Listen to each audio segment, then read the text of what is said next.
My name is Julia Nelson. I am 32 years old. Last night, I sat in a private dining room at a Nashville country club while my parents handed my $3 million inheritance to my younger sister. The waiter had just finished pouring the champagne.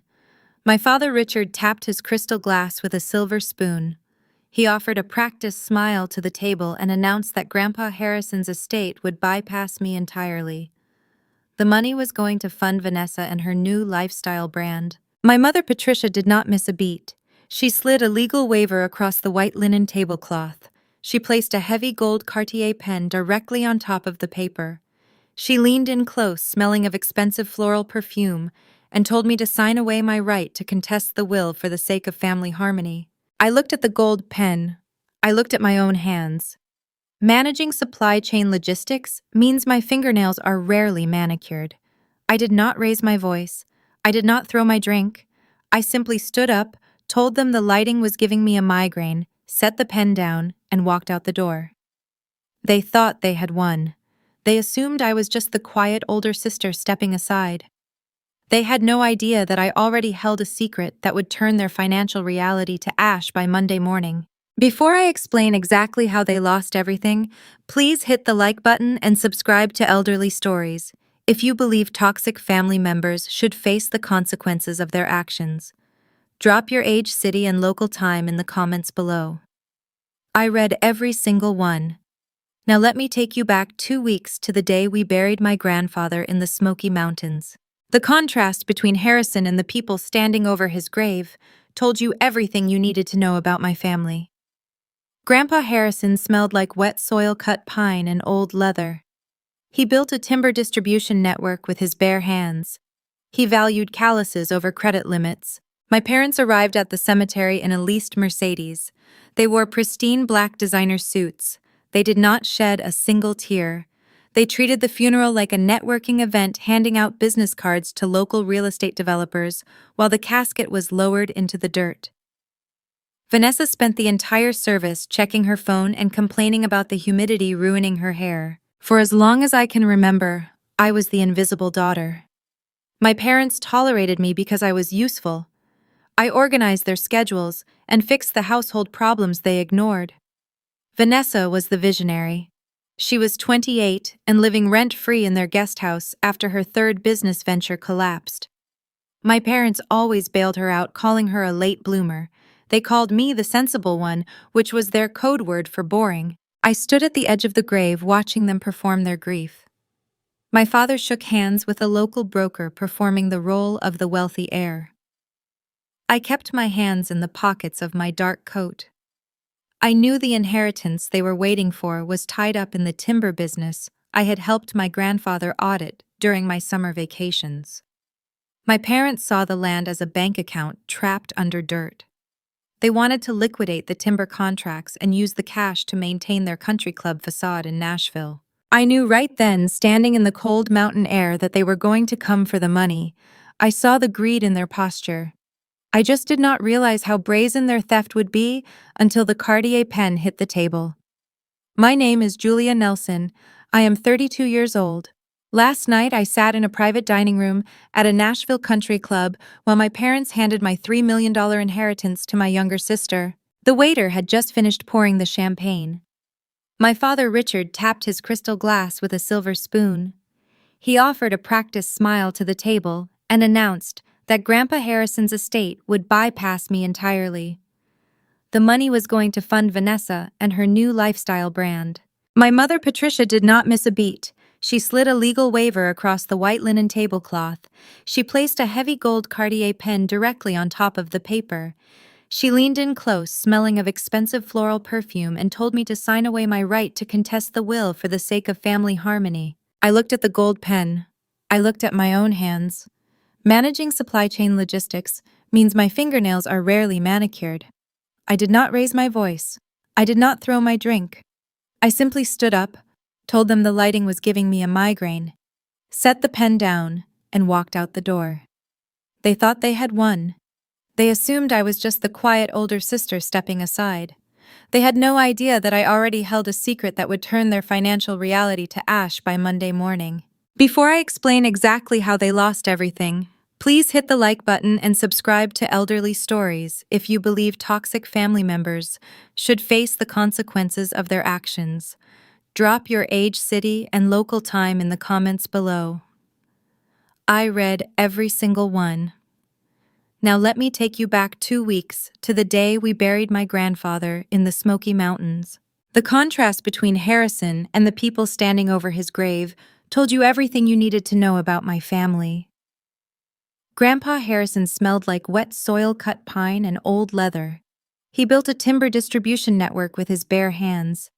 He valued calluses over credit limits. My parents arrived at the cemetery in a leased Mercedes. They wore pristine black designer suits. They did not shed a single tear. They treated the funeral like a networking event, handing out business cards to local real estate developers while the casket was lowered into the dirt. Vanessa spent the entire service checking her phone and complaining about the humidity ruining her hair. For as long as I can remember, I was the invisible daughter. My parents tolerated me because I was useful. I organized their schedules and fixed the household problems they ignored. Vanessa was the visionary. She was 28 and living rent-free in their guest house after her third business venture collapsed. My parents always bailed her out, calling her a late bloomer. They called me the sensible one, which was their code word for boring. I stood at the edge of the grave watching them perform their grief. My father shook hands with a local broker performing the role of the wealthy heir. I kept my hands in the pockets of my dark coat. I knew the inheritance they were waiting for was tied up in the timber business I had helped my grandfather audit during my summer vacations. My parents saw the land as a bank account trapped under dirt. They wanted to liquidate the timber contracts and use the cash to maintain their country club facade in Nashville. I knew right then, standing in the cold mountain air, that they were going to come for the money. I saw the greed in their posture. I just did not realize how brazen their theft would be until the Cartier pen hit the table. I drove back to my apartment that night and turned my phone on silent. By 7 o'clock the next morning, I had 14 missed calls. 12 from my father, 2 from my mother. My silence was a variable they had not accounted for. They expected tears. They expected an argument. An argument is a negotiation, and my father thrives on negotiations. Silence gave him nothing to push against. At 8:30, my phone buzzed again. A text message from Richard demanding I come to his home office immediately. He said it was an urgent family financial matter. I put on my work clothes, poured a travel mug of black coffee, and drove to their neighborhood in Belle Meade. Their house sits at the end of a long manicured cul-de-sac. It features 6 bedrooms, a pristine brick facade, and a circular driveway holding 2 leased European SUVs. It is a structure designed to project success. I parked my practical sedan near the street. I walked up the stone path, noting the overgrown landscaping near the side gate. They had fired the gardening service 3 months ago. The cracks in their wealth were beginning to show. I stepped inside the foyer. The house was quiet. My mother was deliberately absent, leaving my father to play the heavy-handed patriarch. I walked down the hall toward the study. The heavy mahogany door was open. My father stood behind his desk. He wore a crisp white dress shirt with the sleeves rolled up to the elbows, trying to project the image of a man burdened by hard work. He poured a measure of scotch into a crystal glass. It was not even 9 in the morning.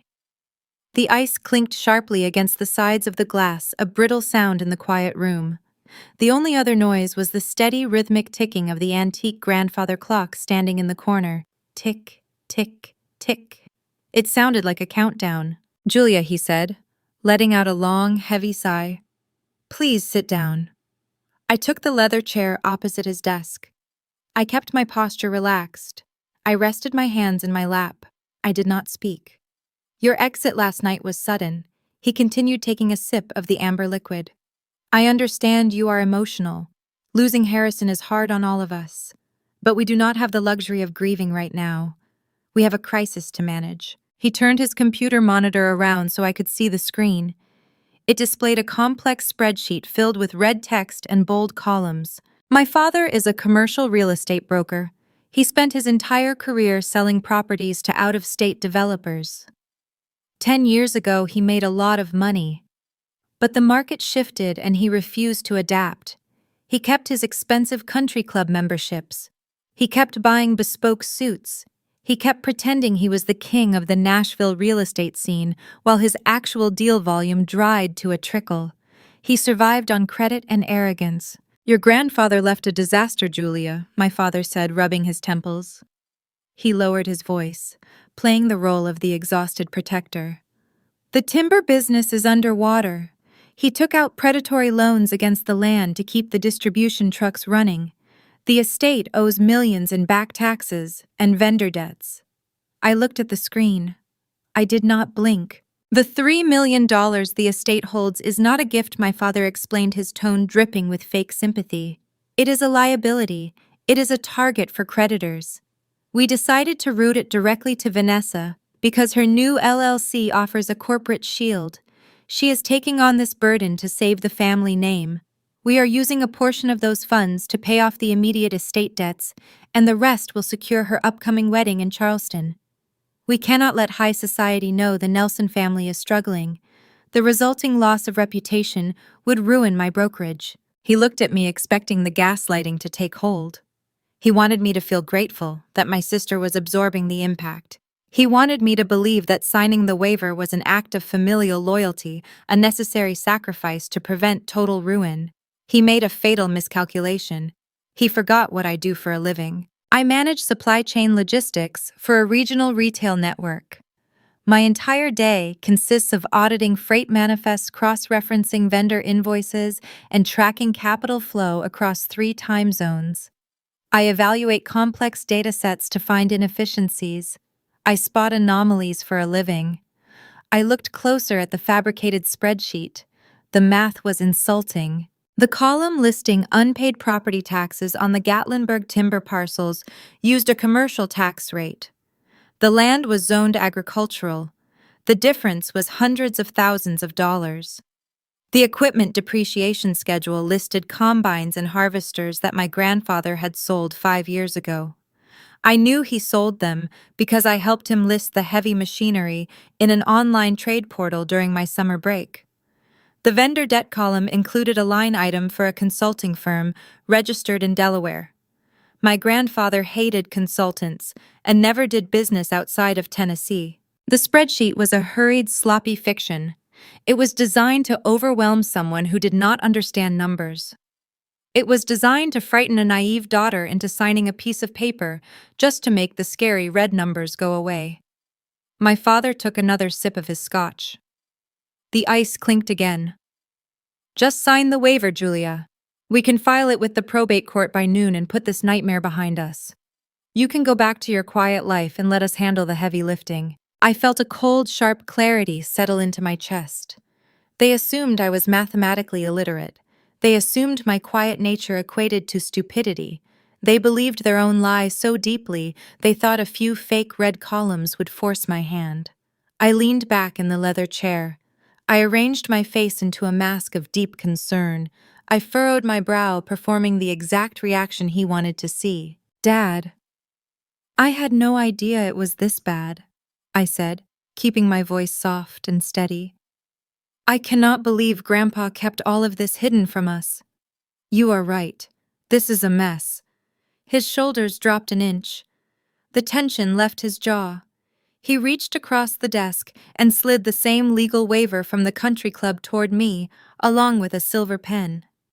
"We will get through it," he said, offering a benevolent smile. "We just need your signature, right there on the bottom line." I looked at the pen. I did not reach for it.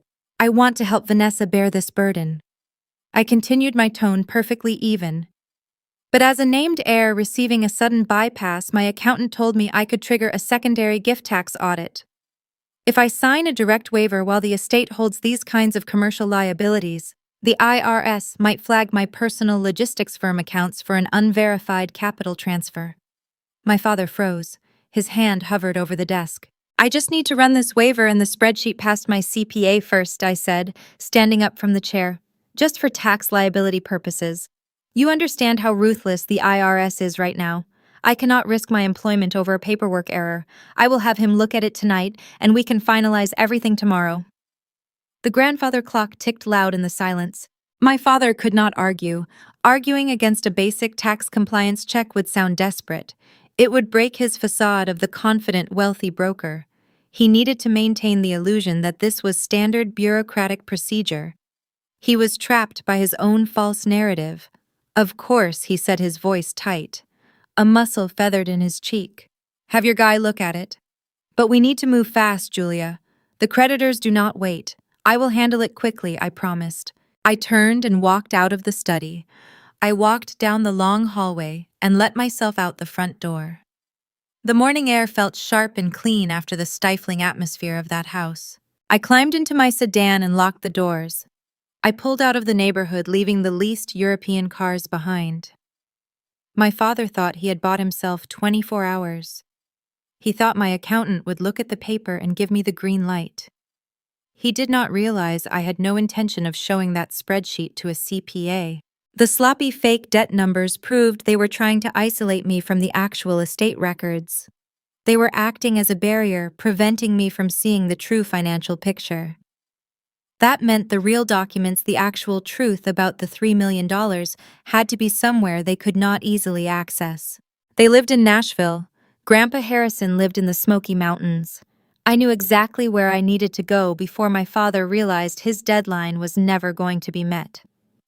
I merged onto the interstate, heading east toward Gatlinburg. The real game had just started.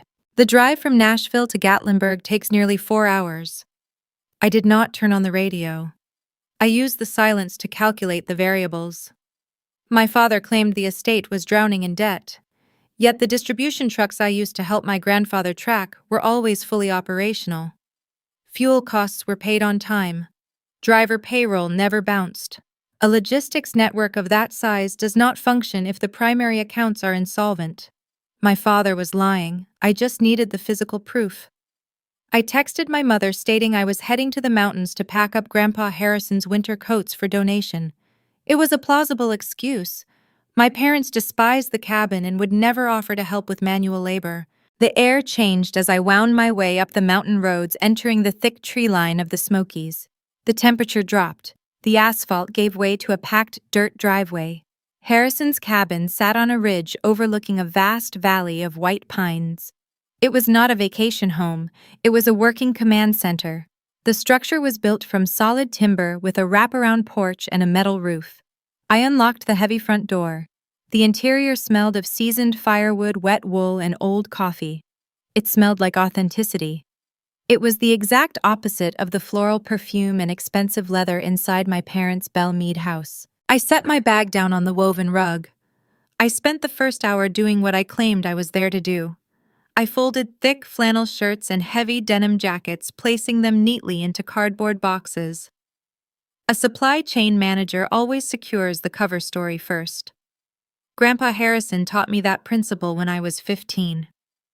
I spent my teenage summers sitting on the front porch with him, learning how to route freight shipments across state lines. He treated me like a capable adult, while my parents treated me like a domestic assistant. Once the boxes were stacked near the door, I walked into the back room. Harrison used this space as his main office. A large oak desk dominated the center of the floor. It was scarred from years of sharp pencils and heavy coffee mugs. I sat in his wooden chair. I started opening drawers. I found old distribution manifests, maintenance logs for the logging equipment, and receipts from local hardware stores. Everything was meticulously organized. My grandfather did not misplace invoices, and he certainly did not take out predatory loans from anonymous consultants. I pulled out the bottom right drawer to check the back-hanging files. It stuck halfway. I jiggled the brass handle, pulling upward to release the catch. The drawer slid entirely off its wooden tracks, landing on the floor. I knelt down to replace it. That is when I saw the discrepancy. The interior cavity of the desk was deeper than the drawer itself. There was a false backing constructed from a thin panel of cedar wood. It did not match the heavy oak of the desk frame. I reached my hand inside the dark cavity and pressed against the panel. It yielded. I slid the wood upward, revealing a shallow, hidden compartment. My pulse maintained a steady, even rhythm. Inside the narrow space lay a thick, cream-colored envelope. My name was written across the front in my grandfather's unmistakable handwriting. I pulled the envelope out and carried it to the surface of the desk. As I opened the seal, the scent of stale pipe tobacco drifted upward. It was a familiar, comforting smell tying me directly to my childhood summers. Inside, I found a heavy cardstock business card and a single sheet of lined paper. The card belonged to a man named Elias Thorne. His title read Estate and Trust Attorney. The address listed a suite in a high-rise building in downtown Nashville. The paper contained 2 lines of text written in blue ink. The pen had been pressed so firmly into the paper that the back of the sheet was textured with sharp indentations. It read, "They will show you a fake deed, Julia. Call Elias before you sign your life away." I stared at the blue ink. The pieces of the puzzle clicked together with terrifying clarity. The spreadsheet my father showed me that morning was not just a manipulative guilt trip. It was part of a coordinated, rushed scheme to bypass the probate courts entirely. If the estate went through standard probate, a judge would audit the accounts. The fake debts would be exposed. My parents needed my signature on a waiver to execute a fraudulent power of attorney. They intended to legally dissolve my claim and siphon the $3 million directly into Vanessa's corporate shield before anyone could verify the numbers. They were committing felony fraud. A normal person might have panicked. A normal daughter might have called the police right then or confronted her father demanding an explanation. I did neither. Confrontation gives the opponent an opportunity to change their strategy. I needed them to continue executing their flawed plan under the assumption that I was still the compliant, invisible sister. I took out my phone and photographed the business card and the handwritten note. I walked out to my car and locked the cream-colored envelope inside my glove compartment. The drive back to Nashville felt entirely different. The sun dipped below the mountain ridges, casting long, dark shadows across the highway. I was returning to a city built on appearances, carrying a piece of paper that could dismantle my family's entire social foundation. My father thought he was playing a game of emotional leverage. He did not realize he had stepped into a legal snare designed by his own father. When I reached my apartment, I received another text message from my mother. It was an invitation to a casual family dinner at their house that evening. She phrased it as a chance to unwind after a stressful week. I knew what it really was. It was a surveillance operation. They wanted to check my emotional temperature and see if my accountant had reviewed their fake spreadsheet yet. I changed into a simple gray sweater and drove back to the Belmead house. I parked next to Vanessa's new sports car. I walked through the front door and entered the dining room. The table was set with fine china. My father was pouring another glass of scotch. My mother was arranging catered salads on silver platters. Vanessa sat at the end of the table, scrolling through fabric swatches on her tablet for her upcoming luxury wedding. I took my seat. I unfolded my linen napkin and placed it on my lap. This was the new layer of conflict. It was entirely internal. I had to sit at this table and break bread with 3 people who were actively plotting to steal my future. I had to watch my sister brag about floral arrangements she intended to buy with stolen money. I had to listen to my father complain about the stress of managing the estate while knowing he had forged the very documents he was complaining about. "Did you speak with your tax guy today, Julia?" my father asked, casually, taking a sip of his drink. His eyes darted over the rim of the glass, watching my face. "Not yet, Dad," I replied, keeping my tone light and conversational. "He is out of the office until Monday, but I have the file ready for him." My mother sighed, placing a bowl of pasta on the table. "You know, Julia, this delay is really straining your father. He is doing everything he can to protect us. It would be wonderful if you could just trust family for once instead of dragging outsiders into private business." I looked at my mother. I thought about the cream-colored envelope locked in my car. I thought about the heavy blue ink warning me of their betrayal. I offered her a polite, tight smile. "I fully understand, Mom," I said. "I will make sure everything is handled properly." They smiled back. The tension in the room dissipated. They thought I was surrendering. They thought the boring, sensible daughter was falling back into line. I picked up my fork and ate my dinner. I chewed my food and swallowed, maintaining unbroken psychological composure. I just had to survive the weekend. Because on Monday morning, I was going to call Elias Thorne and initiate a sequence of events they could never undo. Monday morning arrives with a slate gray sky hanging over Nashville. I park my sedan in the underground garage of the Pinnacle building. I ride the elevator to the 34th floor. The doors open to a reception area defined by frosted glass and brushed steel. This is the domain of Elias Thorne. Elias does not do warm greetings. He stands behind a polished mahogany desk wearing a charcoal suit cut with architectural precision. He gestures to a leather chair. I sit down and place my phone on his desk. I pull up the photograph of the handwritten note and the fake spreadsheet my father had shown me. Elias reviews the images. His expression does not shift. He operates exclusively in facts. He opens a locked drawer and retrieves a thick manila folder. He unties the string closure and extracts a stack of heavy bond paper. He slides the document across the smooth surface of the mahogany desk. My eyes catch the gold-embossed state seal of Tennessee gleaming under the overhead lights. Your grandfather was a pragmatic man. Julia, Elias begins his voice cool and measured. He knew your father was drowning in commercial real estate debt. He also knew Richard would attempt to liquidate the timber operation the moment the opportunity arose. Harrison refused to let decades of hard labor pay for country club dues and leased vehicles. Elias points a slim silver pen at the document resting in front of me. He bypassed the standard probate process entirely. Your grandfather placed his entire estate, including the liquid capital and a highly lucrative timber distribution contract, into a generation-skipping irrevocable trust. You are the sole successor beneficiary. Richard and Patricia have zero legal claim to a single dime. I stare at my name typed in stark black ink. I feel the air leave my lungs. It is not just the confirmation of the $3 million. It is the validation that my grandfather saw me. He recognized my competence while my parents treated me like a background character. But Elias does not let me linger on the sentiment. He taps the photograph of the fake spreadsheet on my phone screen. Your parents are attempting a highly calculated end run around the law, Elias explains. The trust is impenetrable from the outside.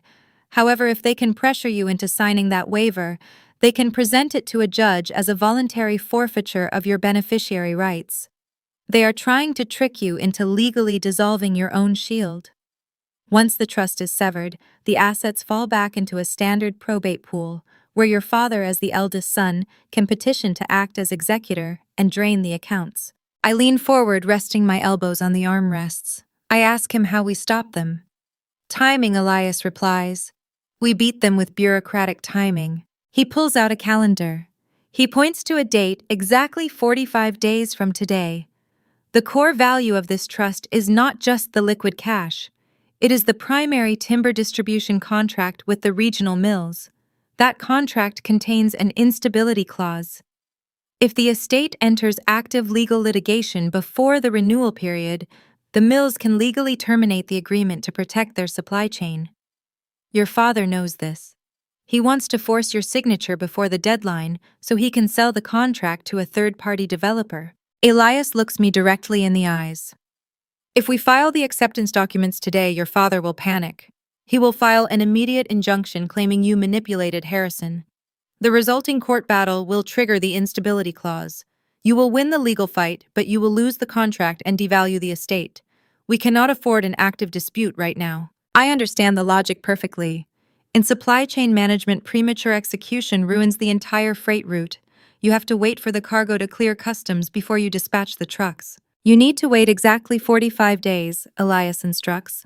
The timber contract auto-renews on that date, locking the capital and sealing the distribution rights for another 5 years. Once that ink dries, your father cannot touch it. Until then, you cannot let them know you have spoken to me. You must play the obedient, clueless daughter. You must let them believe their strategy is working. I ask him what happens on the 45th day. On the 45th day, Elias says, packing the documents back into the folder, we close the trap.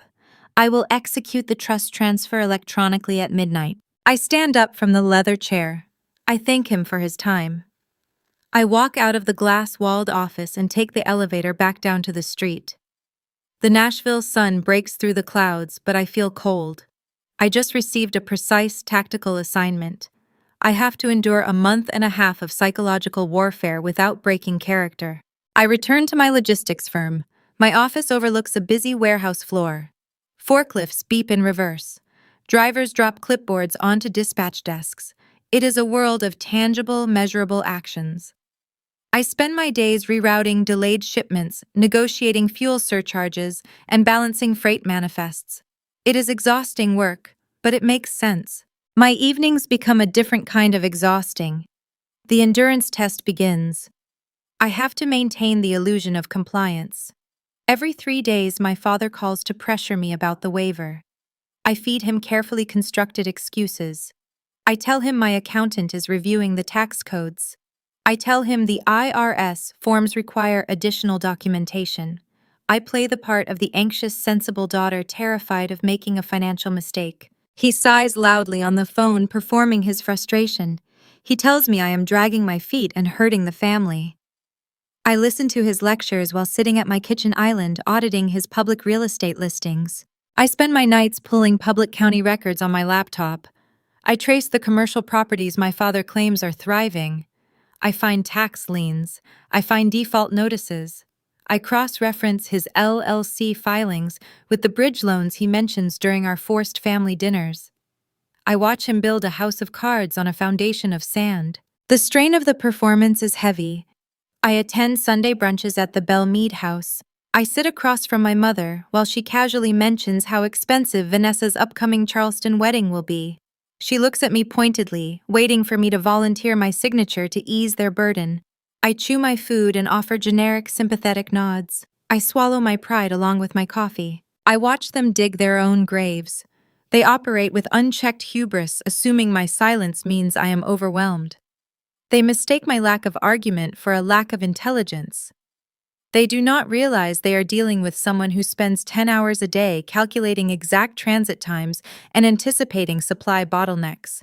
2 weeks into the waiting period, the dynamic shifts again. Vanessa grows impatient. She does not understand the nuances of the fake probate scheme. She only understands that the money is not in her account yet.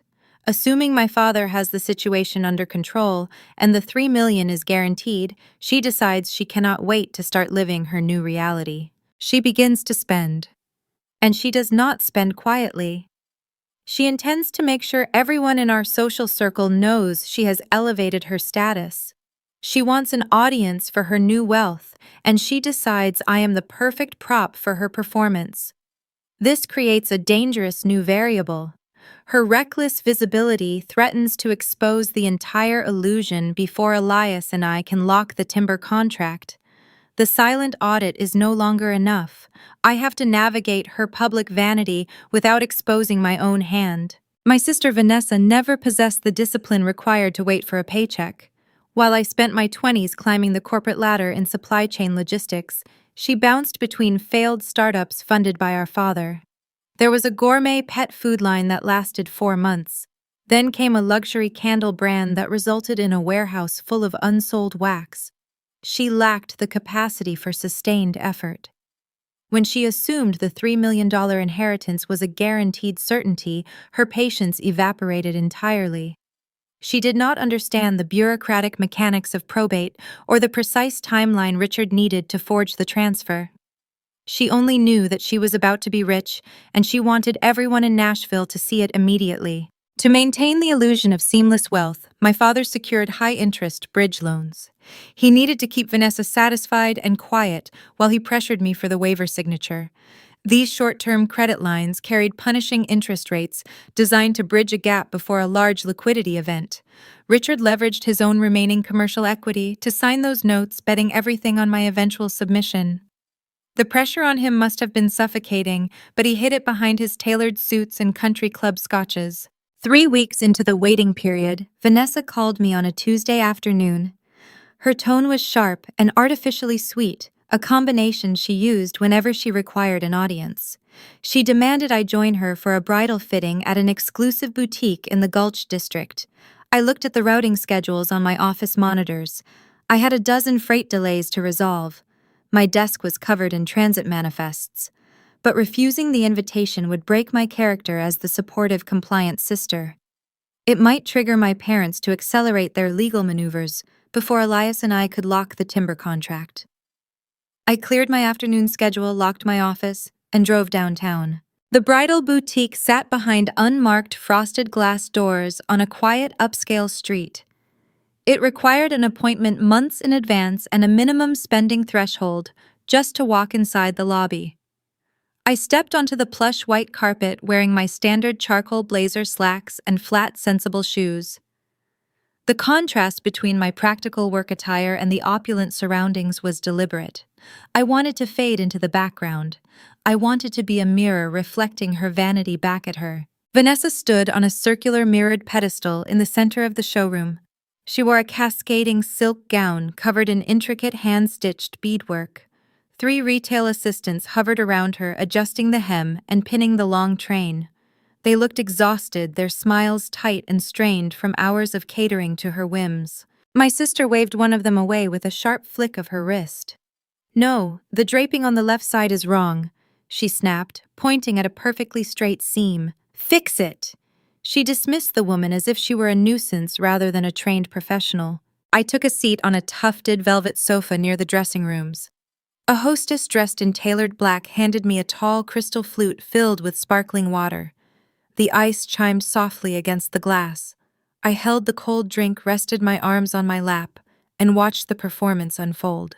"Julia, look at this beadwork," Vanessa commanded, turning to check her profile in the tall 3-way mirrors. The designer imported the silk directly from Milan. It retails for $15,000. Dad said I deserve the best for stepping up and saving the family name. I offered a polite, slow nod. "It is a striking dress, Vanessa. It suits your brand perfectly." She smiled, soaking in the validation like a dry sponge. She stepped off the pedestal, trailing expensive silk across the immaculate carpet. She walked over to a curated rack of garments and picked up a separate wooden hanger. It held a plain navy blue sheath dress. It was unadorned, stiff, and distinctly unremarkable. She carried it over and held it out toward me. "I asked the stylist to pull this for you," she said, her voice dripping with patronizing sympathy. "It is a modest cut. I know you are not accustomed to wearing high fashion, and I do not want you feeling out of place next to my bridesmaids. I will even put it on my tab. Not everyone is cut out to manage real wealth, Julia.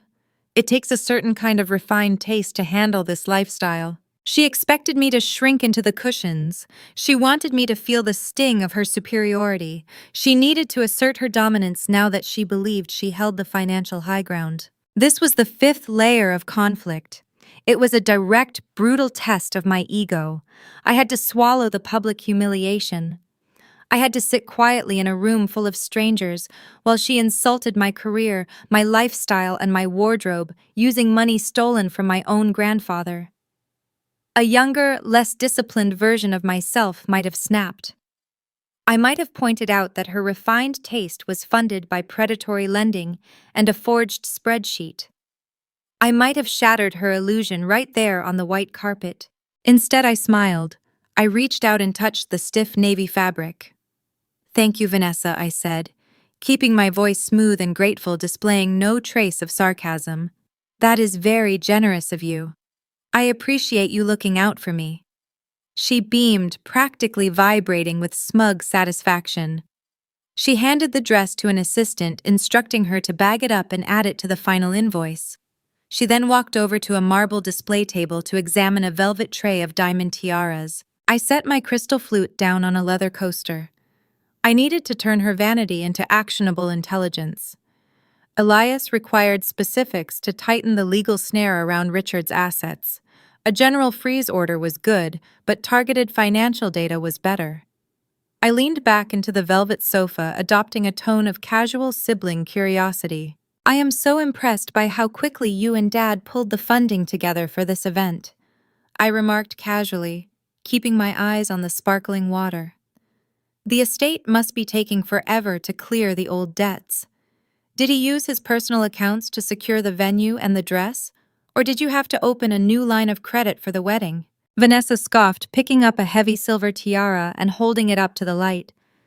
"Dad would never use his personal checking for something this large." "That is amateur hour, Julia. He used his primary holding entity, the Bell Mead Commercial Group. He told the bank he had a major liquidity event pending next month, and they cleared the bridge loans the same day. He co-signed them directly against his remaining warehouse properties in the industrial district. My pulse tapped a slow, steady rhythm against my wrists. She had just handed me the exact name of the corporate shell Richard was using to float his fraudulent lifestyle. She was so desperate to brag about her proximity to high finance that she handed me the weapon I needed to destroy it. She confirmed the exact collateral securing the debt. I pulled my phone from my purse. I kept the screen tilted downward, away from the tall mirrors. I opened my encrypted message thread with Elias Thorne. I typed a single concise sentence. Bridge loans secured through Bell Mead Commercial Group, leveraged against warehouse equity. I hit send. Elias replied less than a minute later. Received, adding the commercial group to the impending lease pendants order. I locked the phone and slipped it back into my bag. I looked at Vanessa, admiring herself in the mirror, adjusting the diamonds in her hair. She was planning a lavish future built on a forged promise. Every crystal flute of champagne she drank, every bead of imported silk she purchased, was another nail in my father's financial coffin. The higher the bridge loans climbed, the harder the fall would be when the capital dried up. I stood up from the velvet sofa, smoothing my charcoal blazer. I told her I needed to return to the logistics office to handle a stalled freight route. She waved me off without turning around, already bored with my presence, now that she had delivered her insults. I walked out of the boutique and stepped back into the bright Nashville afternoon. I had passed the ego test. I had secured the necessary intelligence without breaking character. But the timeline was still ticking. There were 12 days left before the timber contract renewed, and the ongoing delay was beginning to agitate the true architect of this scheme. While Vanessa spent her days swimming in oblivious vanity, my mother was calculating the risks. Patricia was far more perceptive than her husband or her youngest daughter. She noticed my polite excuses. She recognized that my signature was continually delayed by convenient accounting audits and tax questions. My compliance was too perfect, and my mother despised variables she could not control. If she could not force me to sign the waiver through guilt or sibling pressure, she would alter my environment to mandate my submission. She decided that my professional independence was the primary obstacle. My logistics career gave me the financial stability to delay their plans. Therefore, my career had to be dismantled. My mother Patricia recognized the stall tactics before anyone else in the family. While my father blinded himself with scotch and my sister blinded herself with silk, Patricia watched my behavior. She understood that my sudden interest in tax liabilities and accounting audits was out of character. She knew that as long as I held a stable, demanding career, I possessed the financial independence to walk away from their pressure. To force my hand, she decided to dismantle my sanctuary. She decided to cut my lifelines. It happened on a Thursday morning, 10 days before the timber contract was set to renew. I arrived at the logistics firm at 7. The warehouse floor hummed with the usual morning rhythm of diesel engines and backing alarms. I poured a cup of coffee and walked into the glass-enclosed conference room for my weekly strategy review. My department director is a man named Gregory. He values efficiency above all else. Normally, our meetings consist of rapid-fire updates on freight yields and transit times. Today, Gregory sat at the head of the conference table with his hands folded over a closed manila folder. He did not look up when I entered. The overhead fluorescent lights buzzed a low, rhythmic hum that set my teeth on edge. The air in the room felt stagnant. I took my seat and opened my tablet, preparing to deliver the quarterly projections for our largest client, a regional retail network called Sterling Markets. Gregory raised a hand, stopping me before I could speak. His tone lacked its usual brisk professionalism. It was cold, measured, and thick with corporate caution. "Julia, we are reassigning the Sterling Markets account," he said, keeping his gaze fixed on the wall behind me. "David from the outbound division will be taking over your primary liaison duties effective immediately. You will transition your remaining files to him by the end of the day." I stopped swiping on my tablet.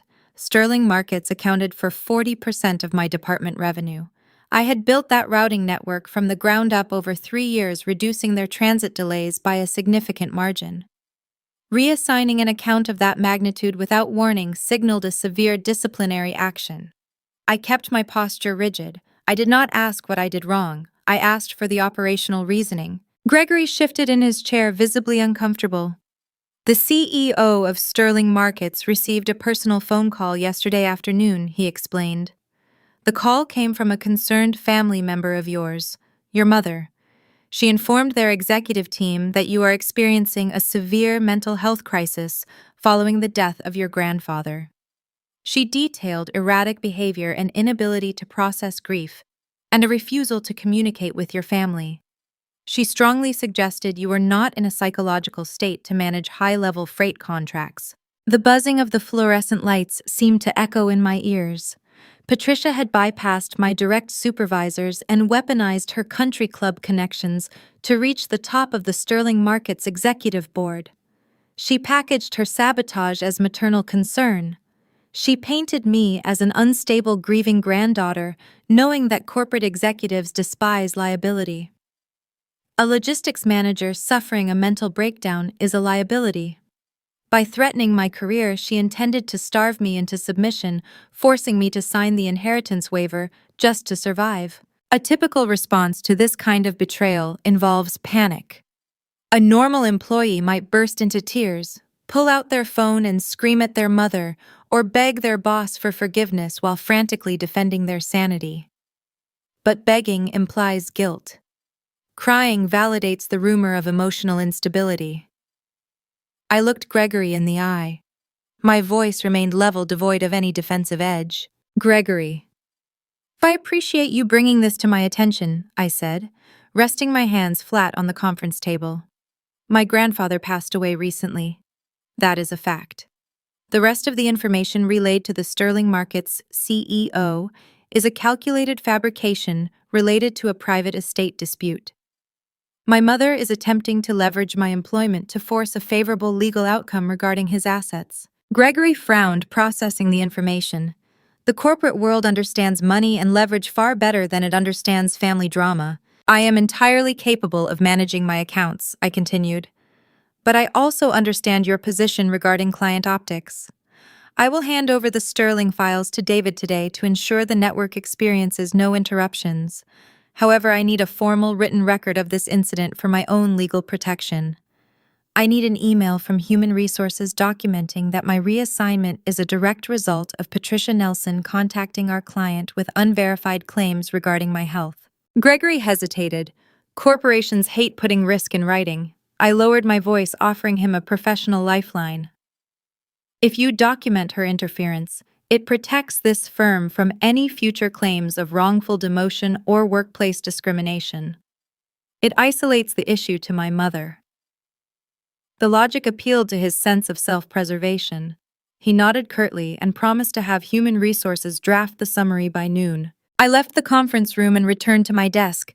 I did not pack my belongings. I did not call my mother to express my outrage. Instead, I opened my email client and reached out directly to my primary contact at Sterling Markets. I requested a brief summary of the external communication their CEO received, citing a need to update my personal security protocols against targeted harassment. Because I had spent 3 years building trust with that vendor, the contact replied within the hour. The email contained a bulleted summary of Patricia's phone call detailing her exact defamatory statements. I exported the Human Resources report and the vendor summary into a secure document. I opened my encrypted message thread with Elias Thorne. My mother just attempted to sever my employment, I typed, attaching the file. She contacted my largest client, citing mental instability. Here is the written documentation from both my employer and the vendor. Elias responded with characteristic speed. The shift in his tone was palpable even through text. We have moved beyond civil estate disputes, Julia. This is tortious interference with a business contract and per se defamation. Your mother just handed us a loaded weapon. We will add a damages claim to the impending injunction. Do not confront her. Let her believe her tactic was successful. The sixth layer of conflict crystallized in my mind. My parents were no longer just greedy opportunists trying to salvage their bruised egos and failing bank accounts. They were actively malicious. They were willing to burn my livelihood to the ground to keep their leased Mercedes and their country club memberships. They viewed my survival as collateral damage. That realization extinguished any lingering guilt I harbored about the trap Elias and I were building. Family loyalty is a two-way street. When one side decides to dynamite the asphalt, the other side is no longer obligated to obey the speed limit. I spent the rest of the day meticulously transitioning the Sterling market's freight schedules to David. I organized every file, annotated every transit route, and ensured the client would experience zero logistical friction. By demonstrating flawless professional competence, I dismantled my mother's narrative of erratic behavior. My colleagues watched me work with quiet efficiency, proving through action that I was the most stable person in the building. When the office emptied out at 6 o'clock, I stayed at my desk. The sun dipped below the Nashville skyline, casting long shadows across the warehouse floor below my window. I needed to ensure my remaining accounts were insulated from any further familial sabotage. I initiated a deep audit of my own professional communications, locking down my vendor contacts, and establishing strict privacy protocols with the Human Resources Department. While securing my personal financial portals, I realized I needed to cross-reference the banking routing numbers my father used for his bridge loans against the original estate documents Elias had shared with me. I needed to guarantee the irrevocable trust was shielded from the specific commercial entities Vanessa had bragged about at the bridal boutique. I logged into the secure digital vault Elias had set up for my case files. I opened the scanned copies of my grandfather's historical business ledgers, intending to trace the origin of the timber distribution accounts. The digital pages glowed in the dark office. I scrolled back through the years, reading the meticulously recorded yields and equipment purchases. Harrison tracked every penny with ruthless precision. But as I reached the files dated 7 years prior, the clean black ink of the standard operational expenses disappeared. It was replaced by a series of glaring red entries. Long columns of unauthorized withdrawals and redirected capital streams that made no logistical sense. I leaned closer to the monitor, tracing the routing numbers hidden in the margins. What I found in those digitized pages shifted the entire foundation of the war I was fighting, revealing a secret that proved my father was running from a ghost much older than my grandfather's recent passing. The digital pages of the scanned ledger glowed on my office monitors long after the warehouse floor below went dark. Logistics is the science of movement. You track the point of origin, the transit vehicle, and the final destination. If freight disappears from a shipping container, you do not blame the weather. You audit the dock workers. I applied that exact principle to my grandfather's financial records. The standard operational expenses were recorded in crisp black ink. Fuel costs, equipment maintenance, and driver payroll aligned perfectly with the historical crop yields. But starting 7 years ago, a new pattern emerged. It began with irregular withdrawals categorized under generic administrative consulting fees. Over the next 36 months, those withdrawals escalated into frequent six-figure wire transfers.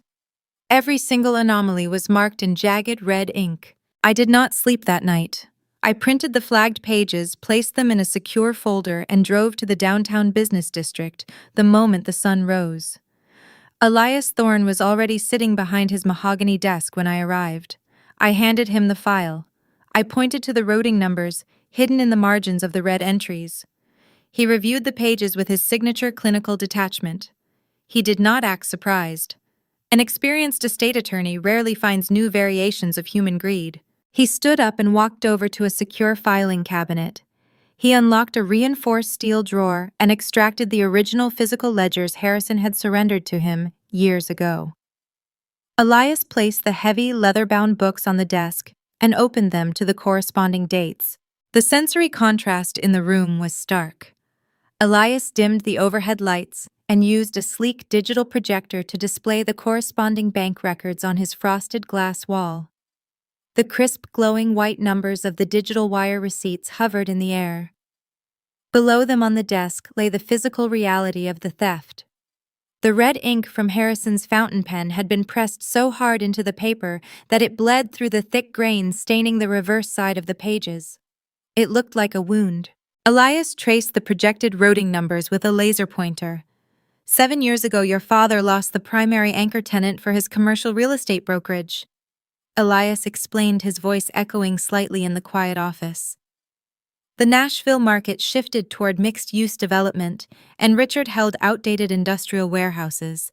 His revenue stream dried up overnight. I looked at the dates. 7 years ago was the exact same year my mother upgraded her country club membership to the premium executive tier. It was the year they leased 2 brand-new European SUVs. It was the year Vanessa launched her first failed startup. During that same period, Harrison underwent a minor knee surgery. Elias continued. He granted Richard temporary limited access to the timber operational accounts to ensure the truck drivers received their payroll while he recovered in the hospital. Your father never relinquished that access. Elias clicked a button on his remote. The digital projection shifted, displaying corporate registration documents from the state of Delaware. Richard routed the timber capital into 3 anonymous shell corporations, Elias stated. He used those entities to pay his commercial mortgages, satisfy his personal creditors, and fund Patricia's social obligations. Over the course of 7 years, he siphoned exactly $3 million from the logging routes. I stared at the number on the glass wall. $3 million. It was the exact value of the liquid inheritance my parents were currently trying to force me to sign away. Harrison discovered the missing capital 3 years ago, Elias said, closing the physical ledger. He audited his own accounts and traced the wire transfers directly to the Delaware shells. But your grandfather operated under a strict personal code. He knew that reporting the theft to the authorities would result in a federal indictment. Your father would face wire fraud charges and a lengthy prison sentence. The Nelson family name would become a front-page scandal in the local business journals. Instead of calling the police, Harrison handled the betrayal internally. He spent his final years quietly liquidating his personal stock portfolios and selling off private land parcels to replace the stolen operating capital. He rebuilt the business brick by brick. Then he severed Richard from the bloodline. Elias sat back down in his leather chair, crossing his arms. That is the true purpose of the generation skipping irrevocable trust, Julia. It is not just an inheritance, it is an armored vault holding the exact sum of the recovered restitution. Your grandfather locked the capital behind your name because he knew you possessed the moral discipline to protect it. The psychological weight of the conflict shifted entirely. I sat in the sterile glass-walled office processing the gravity of my family's actions. My parents were not merely arrogant socialites trying to salvage their bruised egos. They were desperate felons trying to cover their tracks. The fabricated spreadsheet Richard presented to me in his study suddenly made perfect logical sense. The fake debts and phantom consultants were not just a guilt trip designed to steal my future. They were a desperate accounting cover-up. Richard needed to erase the missing $3 million from the official record before the IRS or his current creditors scrutinized the estate. He needed my signature on that waiver to dissolve the trust route the funds through Vanessa's new LLC and balance his own criminal ledger. My silence was no longer just a defensive strategy. It was a loaded weapon aimed directly at the foundation of my father's fragile empire. Every day I delayed my signature was another day he spent exposed to federal audit. I asked Elias how much time Richard had left before his current bridge loans collapsed. Elias checked his computer terminal, pulling the data I had extracted from Vanessa at the bridal boutique. He secured those high-interest loans using his remaining warehouse equity as collateral, Elias confirmed. Given the penalizing interest rates on those specific commercial notes, the banks will require a substantial capital injection by the end of the month. If he misses that payment, they will initiate foreclosure proceedings on his entire brokerage. I looked at the calendar on the wall. The 45-day waiting period to lock the timber contract was drawing to a close. We had exactly 1 week left before the auto-renewal triggered. My father had 1 week left to secure my signature before his lenders dismantled his life. We hold the line, I told Elias, standing up from the chair. We wait for the contract to renew. Elias nodded, offering a rare thin smile of approval. Keep your doors locked, Julia. Desperation breeds careless decisions. I walked out of the high-rise building and stepped onto the busy Nashville sidewalk. The midday traffic moved in a steady, synchronized flow. I watched the delivery trucks navigate the intersections, analyzing their transit patterns. I felt a profound, cold detachment from the people who raised me. They viewed my existence as a convenient shield to absorb their crimes. They expected me to sacrifice my financial security to keep my father out of a federal penitentiary. I returned to my apartment that evening and began fortifying my personal perimeter. I upgraded the digital security on my residential gate access. I installed a secondary deadbolt on my front door. I knew my father was watching the calendar just as closely as I was. The bridge loans were bleeding him dry. The creditors were circling his failing real estate firm. His attempts to manipulate me through family guilt had failed. Patricia's attempt to sever my employment had failed. The invisible daughter they always underestimated was slowly starving them out simply by refusing to pick up a pen. When arrogant men run out of subtle options, they default to intimidation. They use their physical presence to force compliance. Richard was losing his grip on the timeline. He could no longer afford to wait for my imaginary accountant to review the tax codes. The banking deadlines demanded immediate action. The elegant country club facade was about to crack, revealing the terrified cornered criminal hiding underneath. I prepared a cup of tea and sat in the dark living room watching the clock on the wall. I knew he was coming. The waiting period reached day 42. In the logistics industry, a shipping route operates on a strict, unyielding schedule. If a freight carrier misses a transfer window by a single hour, the entire supply chain fractures. Cargo sits rotting on the dock. Drivers lose their subsequent routes. The financial penalties multiply with every passing minute. My father was experiencing the real estate equivalent of a fractured supply chain. His transfer window was closing, and the penalties were about to destroy him. Commercial bridge loans are unforgiving financial instruments. They are designed for quick liquidity, offering short-term cash at punishing interest rates. Brokers utilize them to cross a temporary gap between a purchase and a guaranteed payout. If the payout vanishes, the lender seizes the collateral. Richard had leveraged his final remaining warehouse properties to secure the cash, floating Vanessa's vanity wedding and Patricia's country club lifestyle. He bet his entire remaining net worth on my swift submission.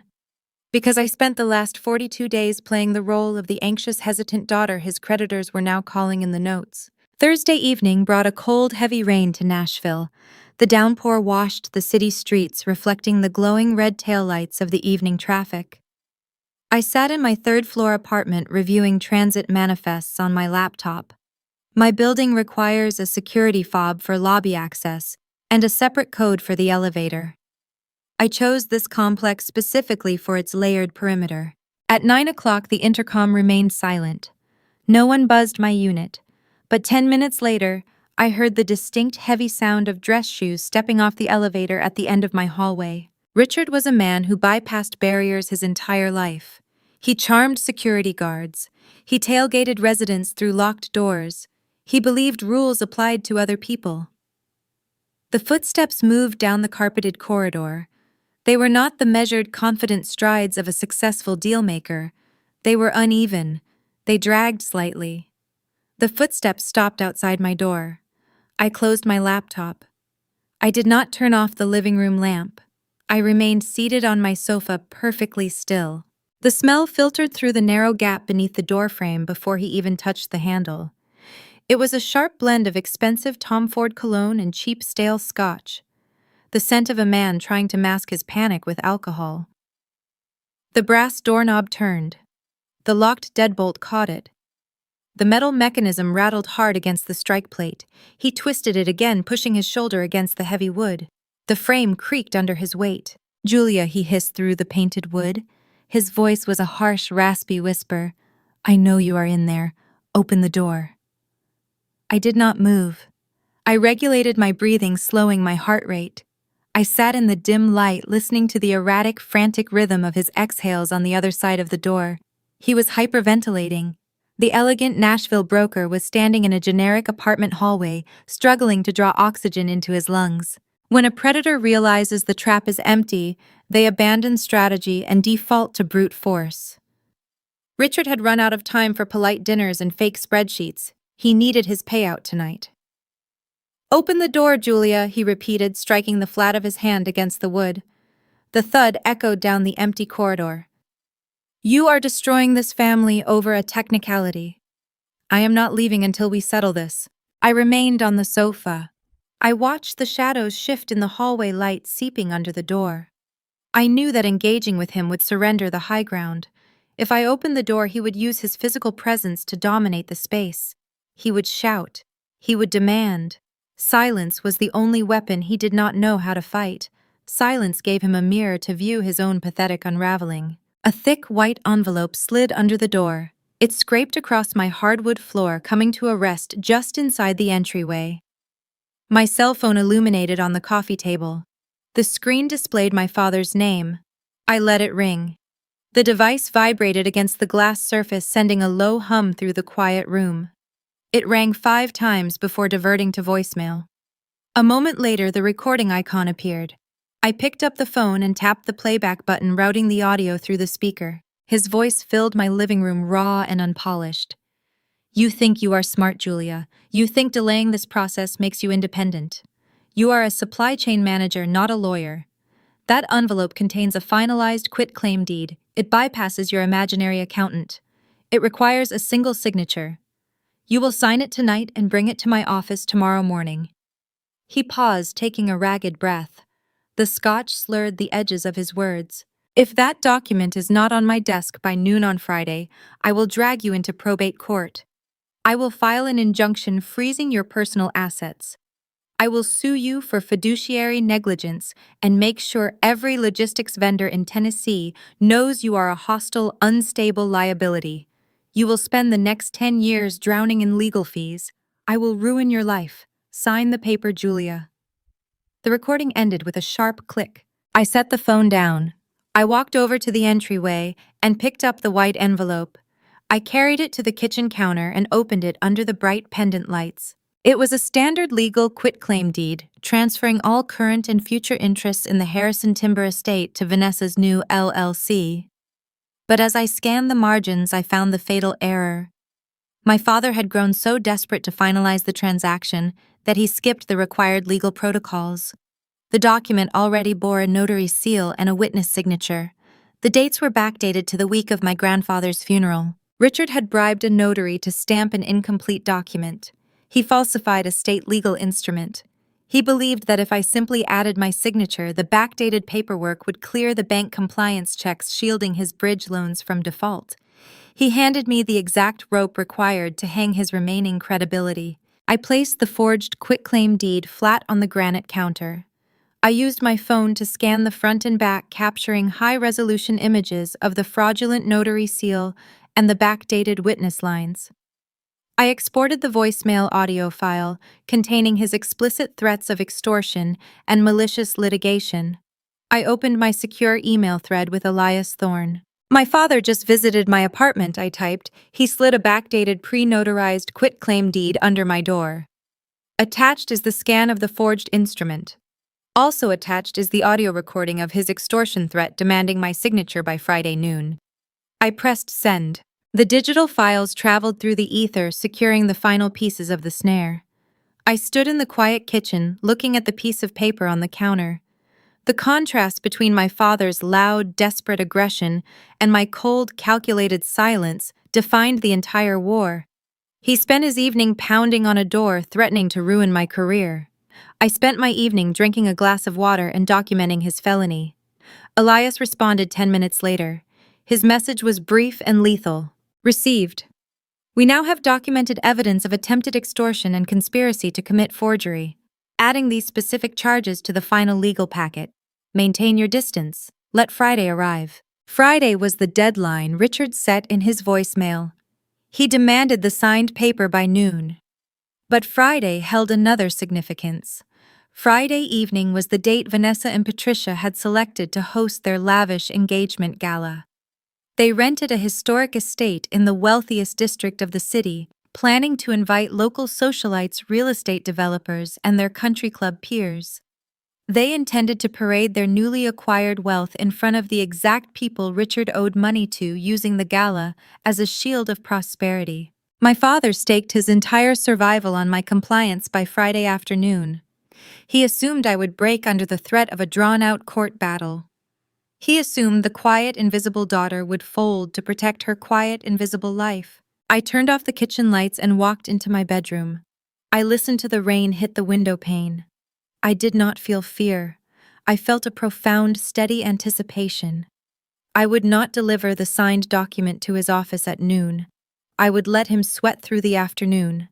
I would let him dress in his tailored tuxedo and attend my sister's extravagant party.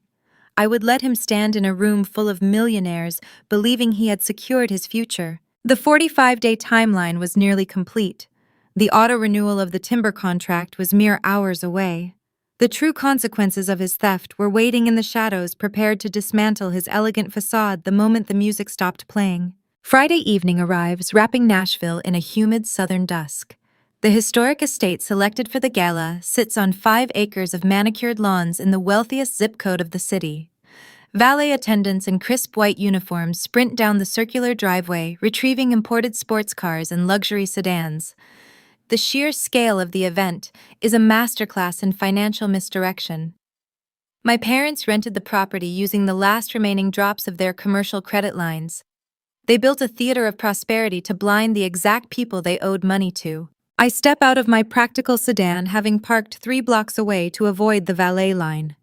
I am wearing the stiff navy blue sheath dress Vanessa purchased for me at the bridal boutique. It is plain, unadorned, and perfectly suited for my purpose tonight. I am here to be a ghost haunting their celebration. I walk through the tall, wrought iron gates and enter the main ballroom. The space hums with the overlapping conversations of 200 guests. Waitstaff circulate, carrying silver trays of caviar and crystal flutes filled with vintage champagne. I spot my mother Patricia holding court near the grand staircase. She wears a floor-length emerald gown, projecting the image of a seasoned matriarch. She laughs at a joke told by a prominent local real estate developer. Standing mere feet away from them is the senior loan officer from the bank currently holding my father's bridge loans. Patricia orchestrates the seating arrangements, keeping the creditors close enough to smell the wealth, but far enough from the truth to prevent panic. She is a conductor managing a symphony of debt. Across the room, Vanessa clings to the arm of her wealthy fiancé. He is a junior partner at a corporate law firm who possesses pedigree but lacks intuition. She wears a custom silk cocktail dress detailing the launch of her new lifestyle brand to anyone who will listen. In the center of the room stands the physical manifestation of their shared delusion. It is a towering, ridiculous ice sculpture carved into the shape of Vanessa's interlocking brand logo. The ambient heat of 200 bodies is already taking a toll. The sharp edges of the carving are rounding off. Beads of water form on the frozen surface, dripping steadily onto the pristine marble floor. A staff member discreetly mops the growing puddle with a white towel. Their wealth is literally melting in front of them. I stay near the perimeter of the ballroom, sipping a glass of sparkling water. I watch my father navigate the crowd. Richard wears a bespoke tuxedo, but the tailoring cannot hide the rigid tension in his spine. His eyes dart toward the entrance every few minutes. He is looking for me.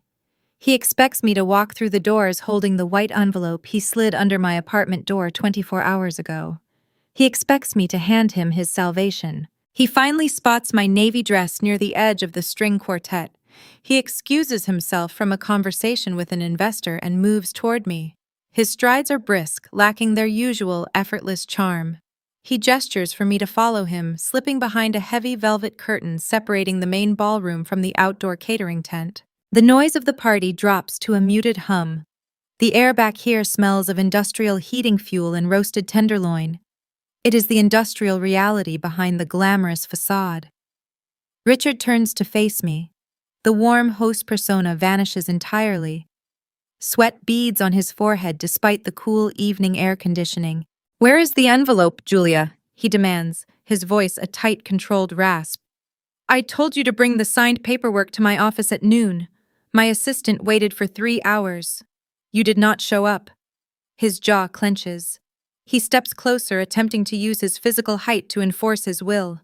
The desperation radiates from him like heat from an engine block. He thinks he can bully a supply chain manager into altering a delivery route. I look him directly in the eyes. I do not step back. I keep my posture relaxed and my voice soft. "I did not go to your office, Dad," I say. "I decided it was better to handle it directly. I went to the downtown post office at 8 this morning. I placed the finalized documents into a priority certified mail envelope. I sent them straight to the county clerk for processing. They should be logged into the municipal system by Monday morning. The shift in his physiology is immediate and profound. The rigid tension holding his shoulders together collapses. He exhales a long breath that shakes audibly in the quiet catering corridor. His eyes close for a fraction of a second, processing the relief. He assumes the brute force intimidation tactic he employed last night broke my resolve. He believes the fake quitclaim deed is currently sitting in a sorting bin at the courthouse, ready to dissolve the trust and free his capital. Thank you, Julia. He breathes, wiping his brow with a silk handkerchief. You made the right choice. I know this was stressful for you, but this secures everything. The estate, the family reputation, Vanessa's future. It is all protected now. You did good. He reaches out and pats my shoulder. It is a hollow, patronizing gesture of approval. He adjusts his bow tie, restoring his confident facade. He believes he successfully manipulated the sensible daughter into funding his survival. Let us go back inside, he says. We have a lot to celebrate tonight.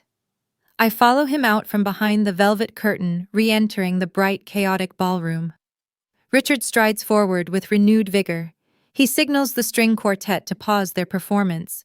He steps up onto the lowest stair of the grand staircase, tapping his champagne flute.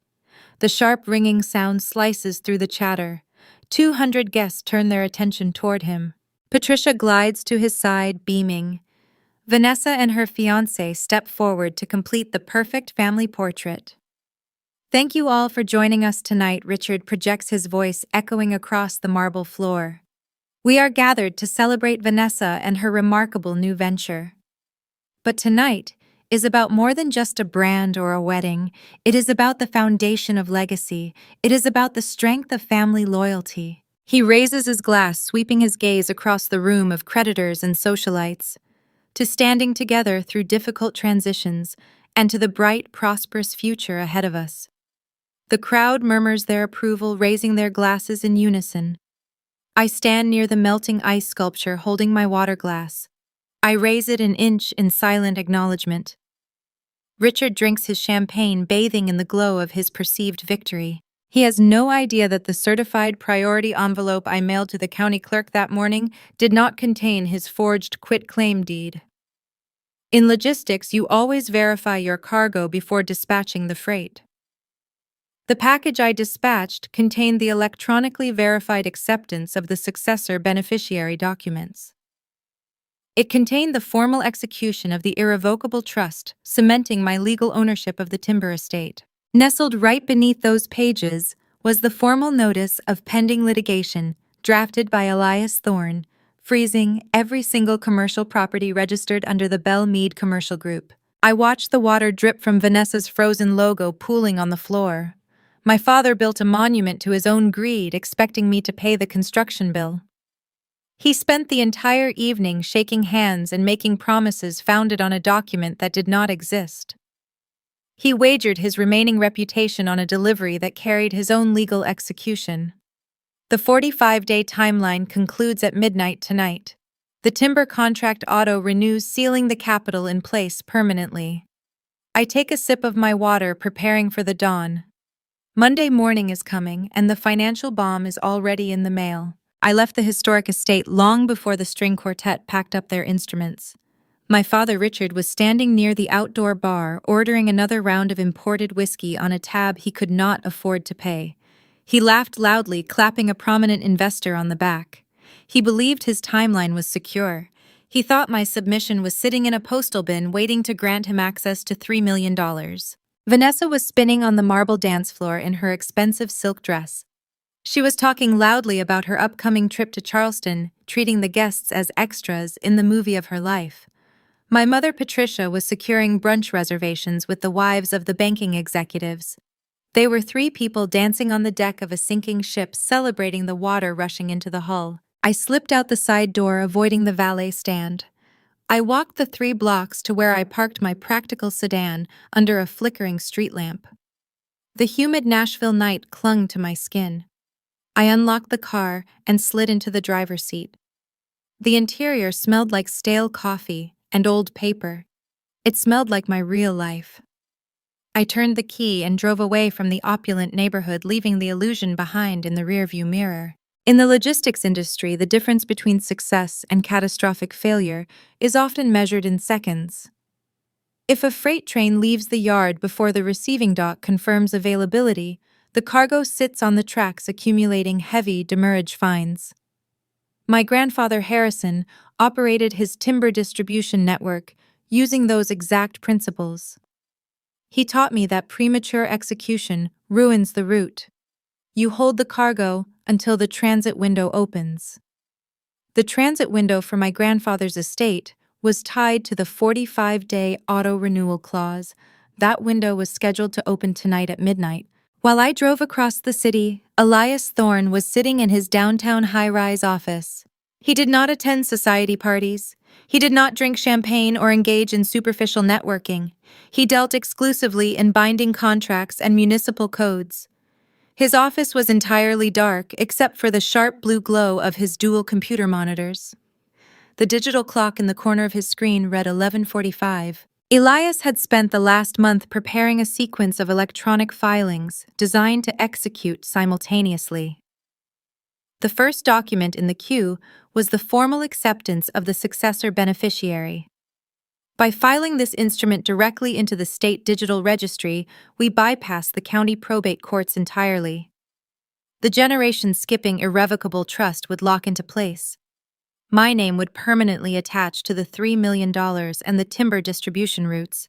The second document sitting in his upload queue was far more dangerous. It was a formal notice of pending litigation. In the legal community, it is known as a lis pendens. To a commercial real estate broker like my father, a lis pendens is a terminal diagnosis.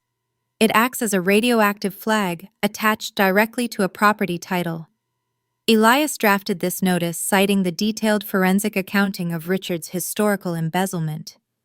The filing explicitly linked his current commercial holding company to the stolen timber capital. When the municipal database updated, this notice would broadcast a warning to the entire financial system.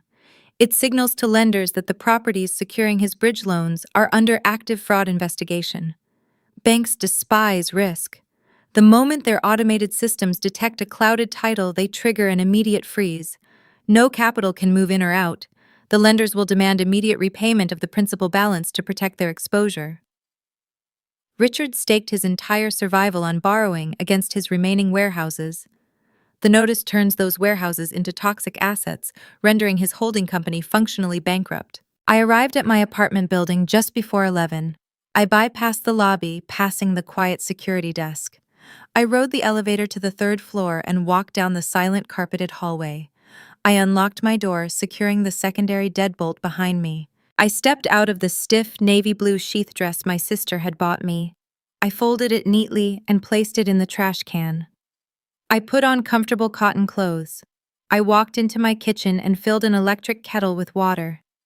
The process of making tea is methodical and grounding. You wait for the temperature to peak.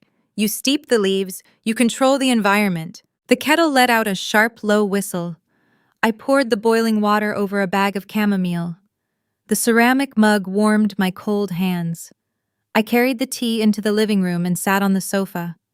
I did not turn on the television. I did not open my laptop to check freight schedules. I just watched the digital clock glowing in green numbers on my kitchen stove. 11:55. Across the city, Elias opened the state electronic filing portal. He entered his secure attorney credentials.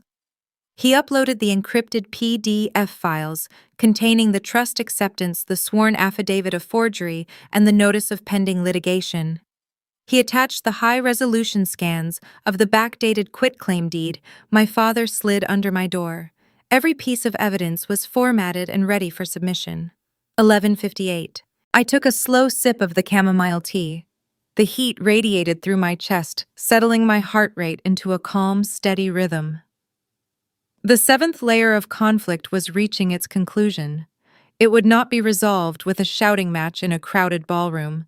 It would not require me to throw a drink in my mother's face or break down in tears to prove my point. It was going to be resolved with clinical bureaucratic precision. 11:59. In the dark downtown office, Elias Thorne moved his cursor over the final submission button.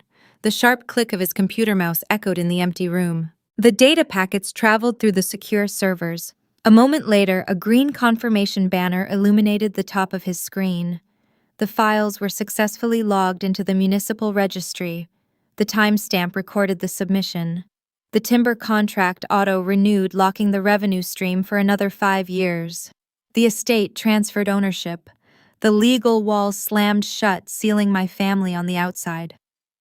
Midnight. The trap was officially sprung in the shadows. The Nelson family was still dancing at a historic estate, celebrating a victory they never achieved. They were drinking expensive wine funded by bridge loans that were currently defaulting in the municipal system. They believed they had outsmarted the quiet, invisible daughter. I set my empty ceramic mug on the coffee table. I picked up my cell phone. I knew the county clerk automated systems would process the queue over the weekend, setting the stage for the coming week. The financial bomb was primed.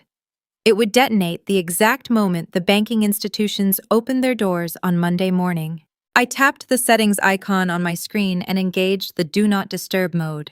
A small crescent moon appeared in the status bar, silencing all incoming calls and text messages. I walked into my bedroom, turned off the lamp, and pulled the heavy quilt over my shoulders. The tension of the last 45 days evaporated, leaving a cold, satisfying inevitability in its wake. I closed my eyes and went to sleep, enjoying the final quiet hours before the explosion. The banking infrastructure of the United States operates on a rigid, unyielding schedule. Over the weekend, financial institutions sleep processing internal audits and automated security sweeps in the background. But on Monday morning at exactly 8 o'clock, the system wakes up. It does not care about your social status, your bespoke suits, or the elegant parties you hosted on Friday night. It cares only about numbers, risk, and collateral. I knew exactly how my father began his Monday. He arrived at his downtown Nashville brokerage firm at 7:30. He carried a fresh cup of artisan coffee and a lingering headache from the weekend celebrations. He walked past his reception desk, offering a confident smile to his administrative staff. He felt victorious. He believed the fake quitclaim deed he slid under my door was currently moving through the municipal sorting bins, ready to grant him access to the timber capital. He stepped into his corner office overlooking the city skyline and sat down behind his polished desk. He woke his computer terminal, intending to check his corporate balances. He expected to see his accounts ready for the upcoming transfer. Instead, the monitor illuminated with a series of stark warnings. Flashing red error messages dominated the screen. The dashboard for his primary commercial holding company displayed a frozen status. His operational accounts showed zero available liquidity. The credit lines he relied upon to keep his brokerage afloat were locked. The sickening drop in his stomach must have felt like stepping off a ledge in the dark. A cold sweat pooled on the back of his neck. He clicked his mouse frantically, refreshing the browser, assuming it was a simple digital glitch. The red banners remained. Before he could dial the bank customer service line, his desk phone rang. It was his senior loan officer, the same executive who had attended Vanessa's lavish engagement gala just 3 nights prior, drinking champagne on my father's tab. The tone on the line was no longer friendly or congratulatory. It was the cold, detached voice of a corporate risk manager. The loan officer informed Richard that the automated security sweep had flagged his accounts over the weekend. A formal notice of pending litigation had been attached to every single warehouse property listed under his commercial holding company. The collateral securing his high-interest bridge loans was now legally toxic. Because the properties were under active fraud investigation, the bank was invoking the default clause in his contract. The credit lines were frozen indefinitely, and the principal balance of the loans was due immediately. My father tried to speak, but his throat tightened. He stammered, attempting to leverage his personal relationship with the banker. He insisted it was a simple clerical error, a misunderstanding regarding a family estate. The loan officer cut him off. Banks do not negotiate with clouded titles. The call ended, leaving Richard staring at the red error messages in deafening silence. While my father experienced his financial execution in a high-rise office, my mother, Patricia, faced her own unraveling across town. Patricia arranged to meet the event coordinator for the engagement gala at an upscale cafe in Belle Meade. The purpose of the meeting was to settle the final invoices. My mother wore a pristine designer blouse projecting her usual aura of effortless wealth. She sipped a cappuccino while the coordinator placed a leather folio on the table containing the itemized bill. The total for the catering, the floral arrangements, and the melting ice sculpture amounted to $40,000. Patricia smiled, offering a compliment about the exquisite service. She opened her designer handbag and retrieved her platinum credit card. She placed it onto the small silver tray with a practiced flourish. The coordinator processed the card through a portable terminal. The machine emitted a sharp, flat beep. A small paper receipt printed out bearing a single word, declined. The coordinator offered an apologetic smile, suggesting perhaps the bank had flagged the large charge for fraud protection. Patricia maintained her composure, though her smile grew strained. She pulled a different premium card from her wallet, assuring the woman it was just a security hold. The second card was processed. The machine beeped again. Declined. Panic is a physical sensation. It begins in the chest and radiates outward. Patricia felt her social currency evaporating in real time. The event coordinator lowered her device, her polite demeanor shifting into a cautious, guarded stare. In the circles my mother navigates, an inability to pay a vendor is social death. It is the ultimate humiliation. Patricia gathered her purse, her hands shaking slightly, muttering an excuse about a banking error that her husband needed to fix. She practically fled the cafe, leaving the $40,000 invoice sitting on the table. Back in his downtown office, Richard dialed the county clerk. His hands trembled as he held the receiver to his ear. He abandoned all pretense of professional calm. He needed the fake quitclaim deed to process immediately. He needed the $3 million to clear the fraud flag and appease his lenders. A municipal clerk answered the phone. Richard demanded an immediate status update on the estate waiver filed under the Nelson family name. He provided the exact tracking details of the envelope he expected me to mail. The clerk typed the information into the municipal database. The keyboard clacked over the phone line. The clerk paused. She informed Richard that no waiver existed in their system. Richard raised his voice, insisting she check again. He swore the document was mailed on Friday morning. The clerk remained unfazed by his mounting hysteria. She read the screen aloud. "There is no waiver on file, sir. However, the estate in question was updated at midnight. The generations skipping irrevocable trust has been formally locked and executed by the successor beneficiary. Furthermore, there is an active fraud investigation flag linked to your name and your commercial entities filed by an attorney named Elias Thorne.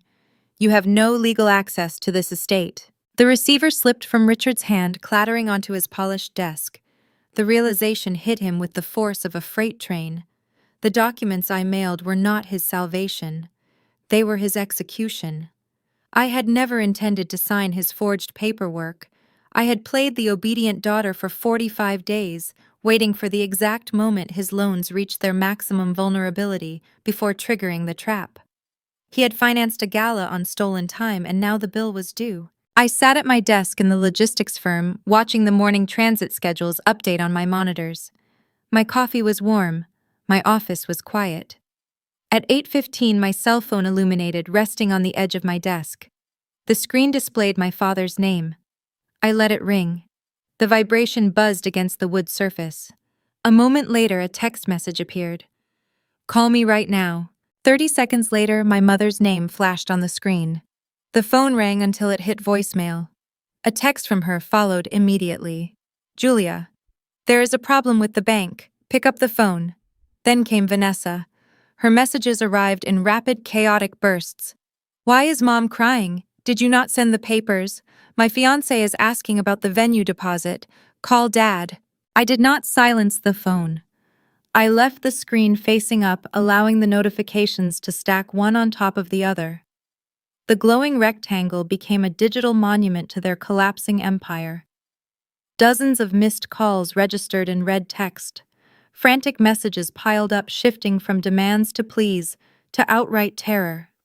They were trapped in a burning building of their own design, and they were looking for the invisible daughter to unlock the fire escape. I picked up my pen and signed a freight authorization form. I took a sip of my coffee. I felt no urge to answer their calls. Answering would give them a target for their panic. It would allow them to bargain, threaten, or manipulate. Silence offers no such comfort. Silence forces the opponent to sit alone with the consequences of their actions. I let their panic echo into the void, knowing the unanswered rings were driving them to the brink of despair. They were out of time. They were out of credit. They were out of subtle options. When phone calls fail, desperate people resort to physical confrontation. I looked at the glass walls of my office, knowing they would soon realize they had to seek me out in person. The final collision was inevitable. The digital clock on my office monitor shifted to 10:15. The rapid barrage of text messages and missed calls ceased. The sudden silence from my cell phone did not signal a retreat. In the freight industry, when a tracking beacon drops off the grid, it means the cargo is moving outside established perimeters. They had exhausted their remote tactics. The realization that their banking accounts were locked and their social credit was evaporating forced them out of their Belle Meade enclave. They were in transit.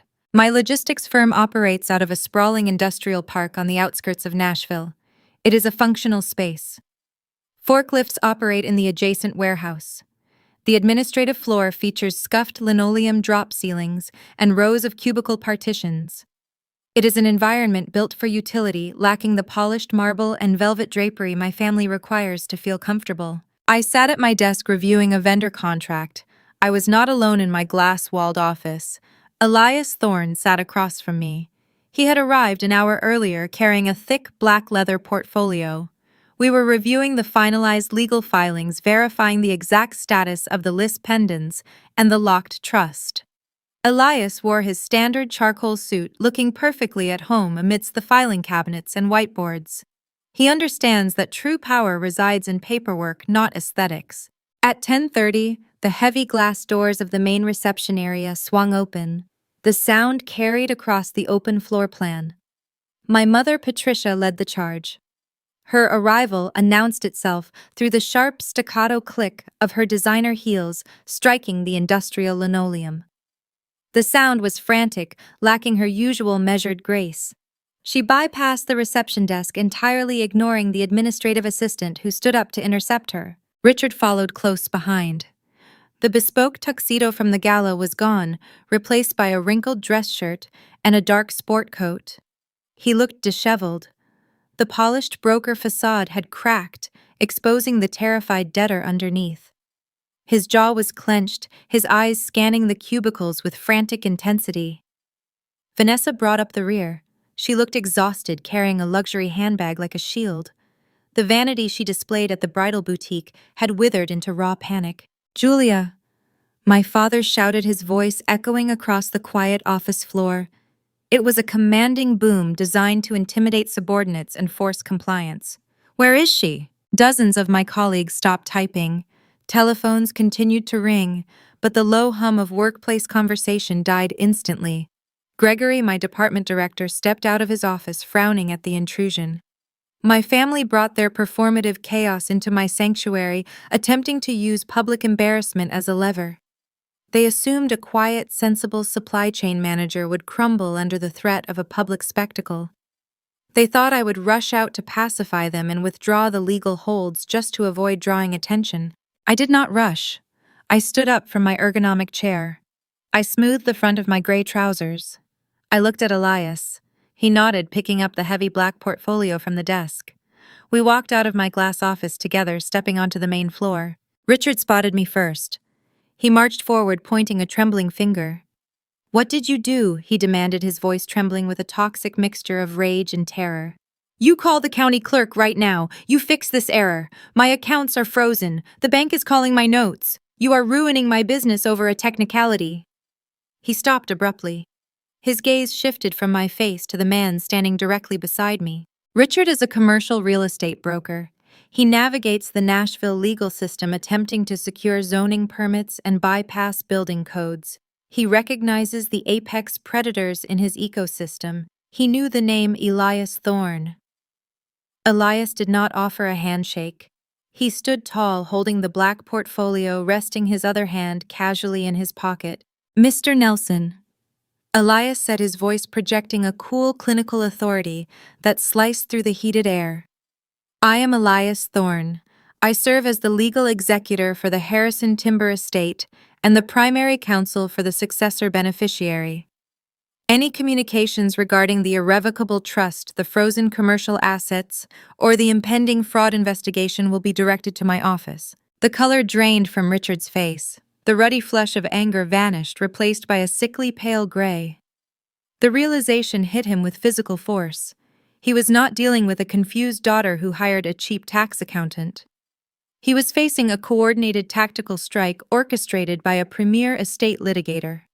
He understood that the fake quitclaim deed he slid under my door was now a verified piece of criminal evidence in Elias Thorne's possession. Patricia, realizing her husband had been neutralized, instantly shifted tactics. She pivoted from intimidation to victimization. It is the signature move of a cornered narcissist. If you cannot bully your opponent, you play the martyr. She stepped in front of Richard, clutching her designer handbag against her chest. Her eyes widened, filling with manufactured tears. "Julia, how can you do this to us?" Patricia cried, her voice rising an octave to ensure every employee on the floor could hear her. "After everything we provided for you, we raised you, we loved you, we are your family. You are destroying your sister's future over a simple misunderstanding. Your grandfather left debts, and your father was only trying to protect you from the burden." She gestured wildly, her bracelets clinking together. "You are letting this lawyer twist your mind. You are acting out of spite. Please, darling, just drop these ridiculous lawsuits. Come home and we can discuss this like a family. Do not let greed tear us apart." She projected her performance toward the cubicles, seeking an audience to validate her narrative.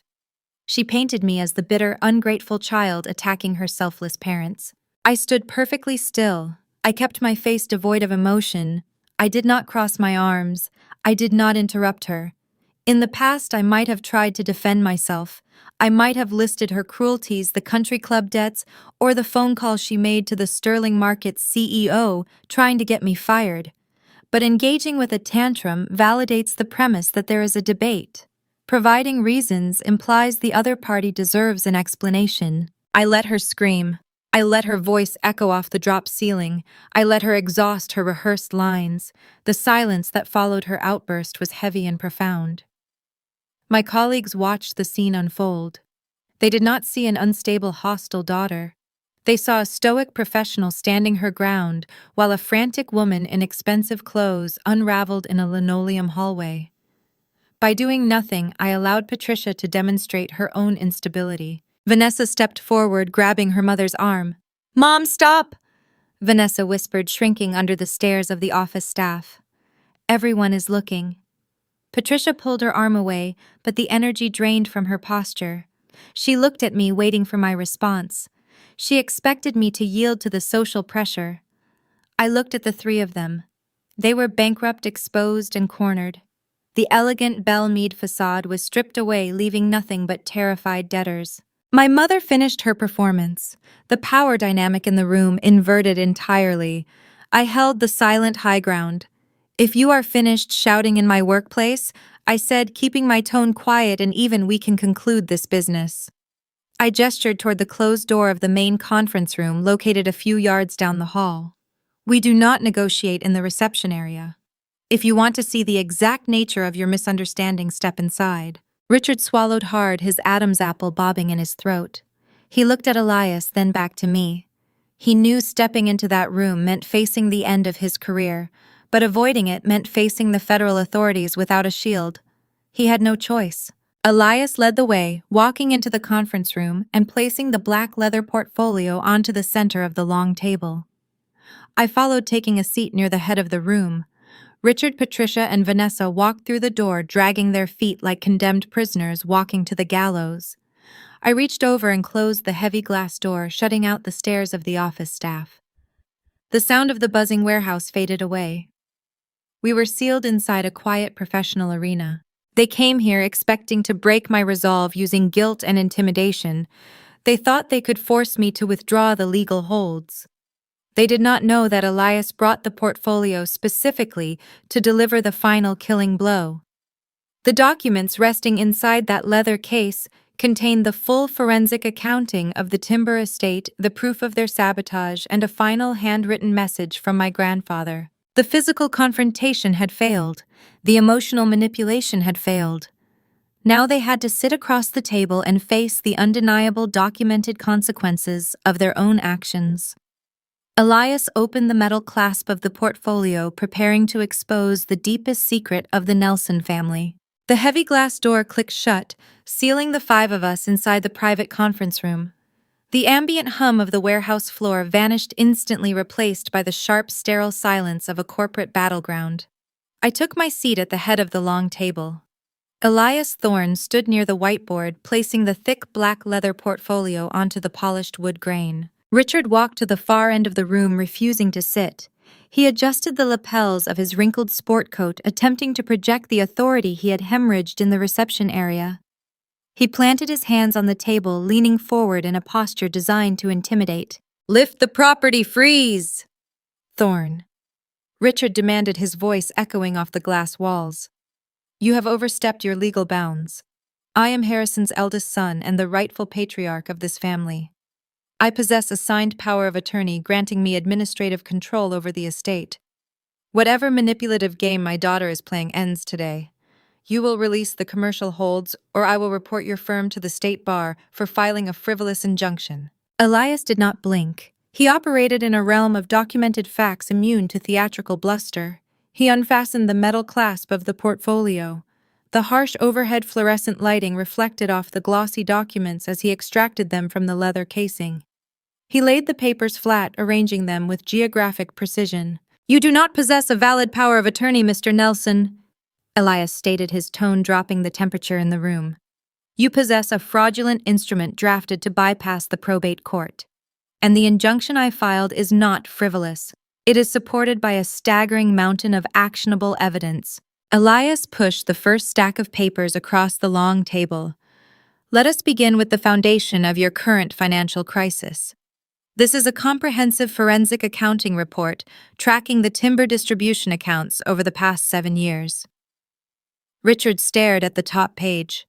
The blood drained from his knuckles. The audit traces $3 million siphoned from Harrison's operational capital. Elias continued, tracing a line on the paper with his silver pen. The funds were routed into 3 anonymous Delaware shell corporations. From those corporate shells, the money flowed directly into your primary checking accounts, paying your commercial mortgages, satisfying your private creditors, and subsidizing your wife's luxury country club lifestyle. It is a textbook case of federal wire fraud and systemic embezzlement. Patricia stiffened in her chair, gripping her designer handbag. She looked at Richard, expecting him to offer a fierce denial. Richard remained silent, his eyes locked on the undeniable banking transit numbers printed in stark black ink. He realized the secret he had guarded for nearly a decade was sitting on a table in an industrial park, exposed to the harsh light of day. Elias slid a second folder forward, turning his clinical gaze toward my mother. "Do not assume your hands are clean, Mrs. Nelson. Yesterday you contacted the chief executive of Sterling Markets, attempting to leverage false claims of mental instability to terminate Julia's employment." Patricia gasped, her hand flying to her chest. "I was expressing genuine maternal concern. You were committing tortious interference with a business contract," Elias corrected, tapping the glossy page. "This is a sworn statement from the vendor outlining your exact defamatory remarks, alongside internal human resources documentation proving the resulting damage to Julia's professional standing. We added a severe damages claim to the pending litigation. You handed us the legal weapon required to dismantle whatever social credibility you have left in Nashville." Patricia shrank back into her seat. The performative matriarch crumbled, realizing her elite country club connections had betrayed her by putting her gossip into writing. Her status was gone. Elias presented the third and final legal file. "Which brings us to your most recent tactical error, Mr. Nelson. The forged quitclaim deed you slid under Julia's door on Thursday night." Richard swallowed hard, his Adam's apple bobbing in his throat. He looked like a man standing on the edge of a sheer cliff. She cannot prove I delivered that. It is her word against mine. She does not need to prove you delivered it, Elias replied, pulling a digital audio transcript from the folder. She recorded you threatening to ruin her career if she did not sign the paperwork by Friday noon. That constitutes criminal extortion. Furthermore, the document you provided contained a backdated notary seal and a fabricated witness signature. You falsified a state legal instrument. We verified the fraudulent stamp with the county registry this morning. You handed my client physical proof of a felony. The conference room fell silent. The air felt thin, lacking oxygen. The three antagonists sat frozen, processing the sheer magnitude of their legal exposure. They came to this office intending to bully a supply chain manager into submission. Instead, they walked into a calculated ambush, armed with forensic evidence, recorded extortion, and corporate defamation. They were trapped inside a snare they helped build. Vanessa began to weep. The reality of the situation finally pierced her vanity. She buried her face in her hands, sobbing quietly. She understood her luxury lifestyle brand was dead. Her lavish Charleston wedding would never happen. Her wealthy fiancé would cancel the engagement the moment he discovered he was marrying into a bankrupt, disgraced family. She was going to lose the audience she craved. I watched them unravel. I felt no pity. I felt the steady, grounding weight of justice. My father had built a life on stolen capital, relying on a stolen reputation. He expected me to sacrifice my own future to maintain his illusion. He underestimated the invisible daughter. Elias reached into the black portfolio one last time. He pulled out a thick, cream-colored envelope. The heavy paper bore the sharp, indented handwriting of my grandfather. It was the same envelope I had found hidden in the false drawer of the Gatlinburg cabin desk. Elias slid the sealed envelope across the veneer surface toward Richard. Harrison wrote this letter 1 week before his heart failed. He instructed me to deliver it to you only after the irrevocable trust was executed and secured. Richard reached out with trembling hands. His fingers fumbled with the red wax seal, breaking it open. He pulled out the lined paper. The room was so quiet, I could hear the faint rustle of the page as he unfolded it. He began to read silently. His eyes tracked across the blue ink. A solitary tear broke free, tracing a path down his pale cheek. The arrogant real estate broker was gone, replaced by a broken son facing the ultimate judgment of the father he had betrayed. I knew the contents of that letter because Elias had shared a copy with me during our initial meeting. Harrison was a man who valued hard work and integrity. He despised the artificial world Richard had constructed. The letter was merciless. Harrison explicitly outlined his knowledge of the 7-year embezzlement scheme. He detailed his profound disappointment in Richard's performative life. He wrote that a man who steals from his own blood to pay for leased cars and country club dinners is a man who stands for nothing. Harrison explained that he spent his final years quietly liquidating his personal assets to replace the stolen capital, rebuilding the timber distribution network to ensure his employees did not suffer for his son's greed. The final paragraph delivered the terminal verdict.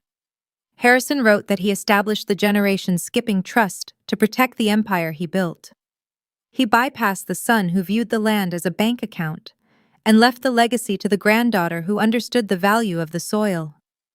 He chose the only person in the family with calloused hands and a moral compass. Richard lowered the paper. The letter fluttered to the conference table resting next to the crime lab reports and the forged deed.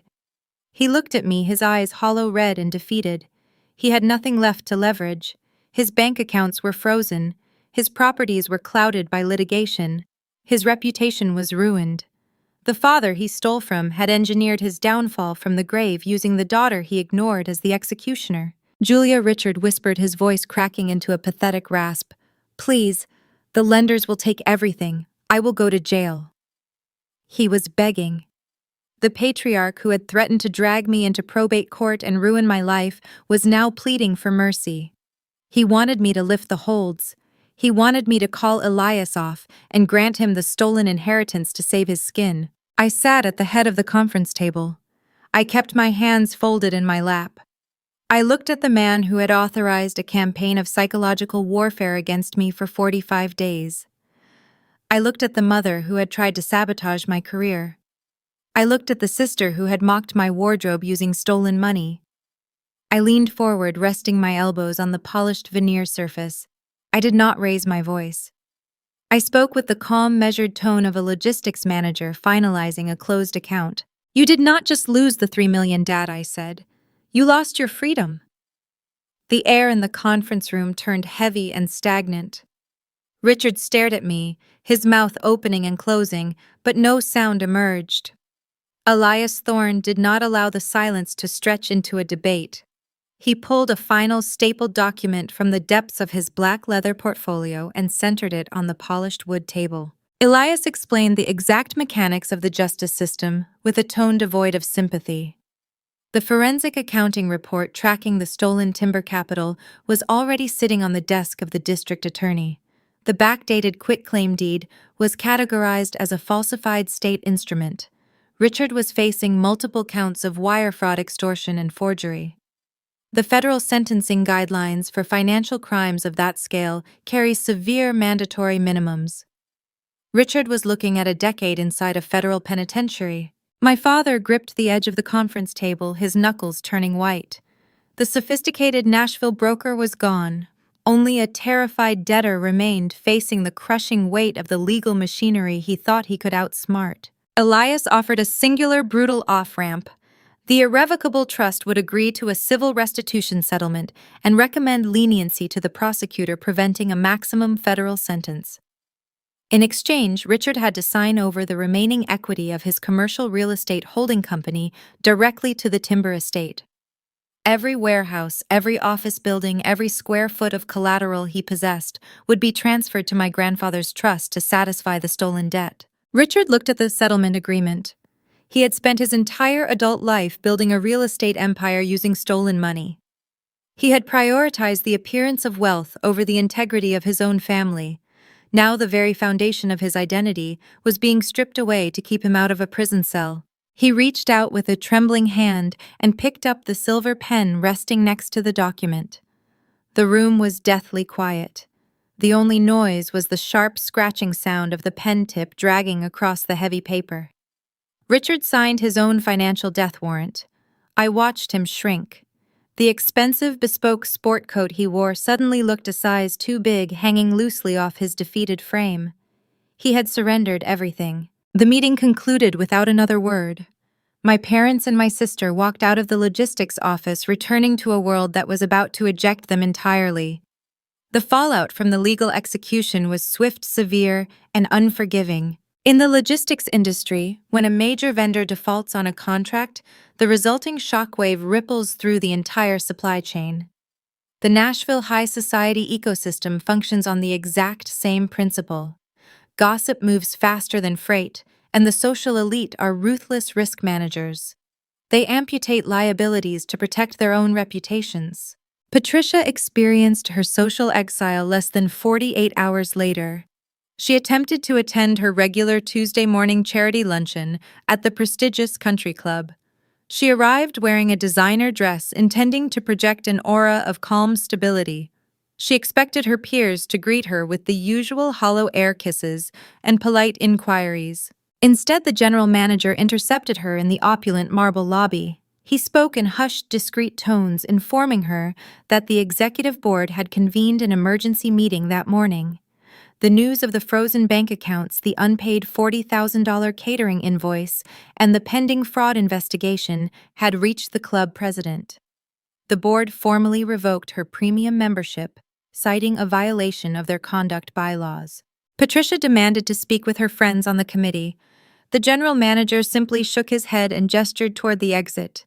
The women she had spent a decade courting, treating them to expensive dinners funded by my grandfather's stolen money, refused to take her phone calls. Her social currency evaporated instantly. She walked out of the lobby and stood in the parking lot entirely alone. The performative matriarch was exiled from the only stage she cared about. Vanessa faced a different kind of clinical dismantling. Her wealthy fiancé was a junior partner at a prominent corporate law firm. Men who climb the ranks of corporate law do not marry into bankrupt, disgraced families. They run risk assessments on their personal lives the same way they audit a merger. When the pending litigation flag hit the municipal registry, the compliance officers at his law firm noticed the Nelson family name. The fiancé reviewed the legal filings discovering the embezzlement and the forgery charges pending against his future father-in-law. He realized the luxury lifestyle brand Vanessa boasted about was an empty shell funded by predatory bridge loans. He severed the engagement that same afternoon. He did not offer a tearful goodbye or cite irreconcilable differences. He approached the breakup like a contract termination, protecting his own career and social standing. He canceled the reservations for the lavish Charleston wedding and reclaimed the diamond ring. Vanessa was left holding the remnants of her shattered vanity. Because Richard had used her New Lifestyle, LLC, to route the catering and event deposits for the engagement gala, she was legally liable for the unpaid vendor debts. The ice sculpture, the imported silk gown, the vintage champagne, all of it fell squarely onto her empty bank accounts. She had no corporate shield left to protect her. The cascading financial ruin culminated in the loss of their primary sanctuary. The Belmead house was heavily mortgaged. Without the bridge loans to float the monthly payments, and with Richard's commercial income seized by the trust, the bank initiated foreclosure proceedings. My parents could not afford to fight the eviction. 3 weeks after the meeting in my conference room, moving trucks arrived at the pristine brick estate. They did not hire a luxury relocation service. Richard and Patricia packed their remaining possessions into cardboard boxes. They abandoned the circular driveway and the manicured lawns. They were forced to move into a cramped rented apartment in a loud, congested district of the city. The space barely accommodated their furniture. The walls were thin. The reality of their new poverty pressed in on them from every side. I observed their destruction from a safe distance. I did not drive past their new apartment to gloat. I did not revel in their misery. I maintained my perimeter, focusing my energy on integrating the timber operations into my logistics firm. My phone screen frequently lit up with text messages from the three of them. The tone of their communication shifted drastically. The threats and demands were replaced by desperate, pathetic apologies. Richard texted me long, rambling paragraphs claiming he recognized his mistakes. He swore he wanted to rebuild our relationship and earn back my trust. Patricia sent messages detailing her depression, begging for a chance to sit down and talk like a real family. Vanessa forwarded pictures of her small apartment, pleading for a minor loan from the estate to cover her mounting legal fees. I sat at my kitchen island drinking tea and reading their messages. I did not reply to a single one. In my profession, you learn to read the data hidden beneath the surface of a manifest. I analyzed their apologies and found the missing component. True remorse requires an acknowledgement of the pain inflicted on the victim. Their messages contained no such acknowledgement. They were not apologizing for treating me like a background character my entire life. They were not apologizing for attempting to extort me or trying to sabotage my career at the logistics firm. They were apologizing because they were trapped in a cramped apartment. They were apologizing because they lost their country club memberships and their luxury vehicles. They were sorry they lost the war. They were not sorry for what they did to start it. I deleted the text threads and blocked their numbers. I erased their digital footprint from my life with the same clinical efficiency I used to audit a shipping route. The toxic foundation of my past was dismantled, leaving a clear, open path for the future. The final phase of the transition required me to visit the origin point of the timber empire, claiming the legacy my grandfather built. 6 months have passed since the conference room door closed on my former family.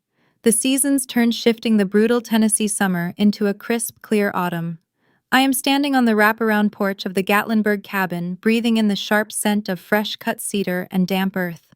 The 500-acre timber property stretches out before me, a vast ocean of green and gold leaves rolling over the ridges of the Smoky Mountains. I can hear the distant low rumble of diesel engines as our logging trucks navigate the switchbacks, delivering another load of high-grade lumber to the valley below. I reach up and adjust the silver band resting on my left wrist. It is Grandpa Harrison's old steel watch. The metal is heavy, scratched, and unpolished. It carries the physical weight of decades of hard labor.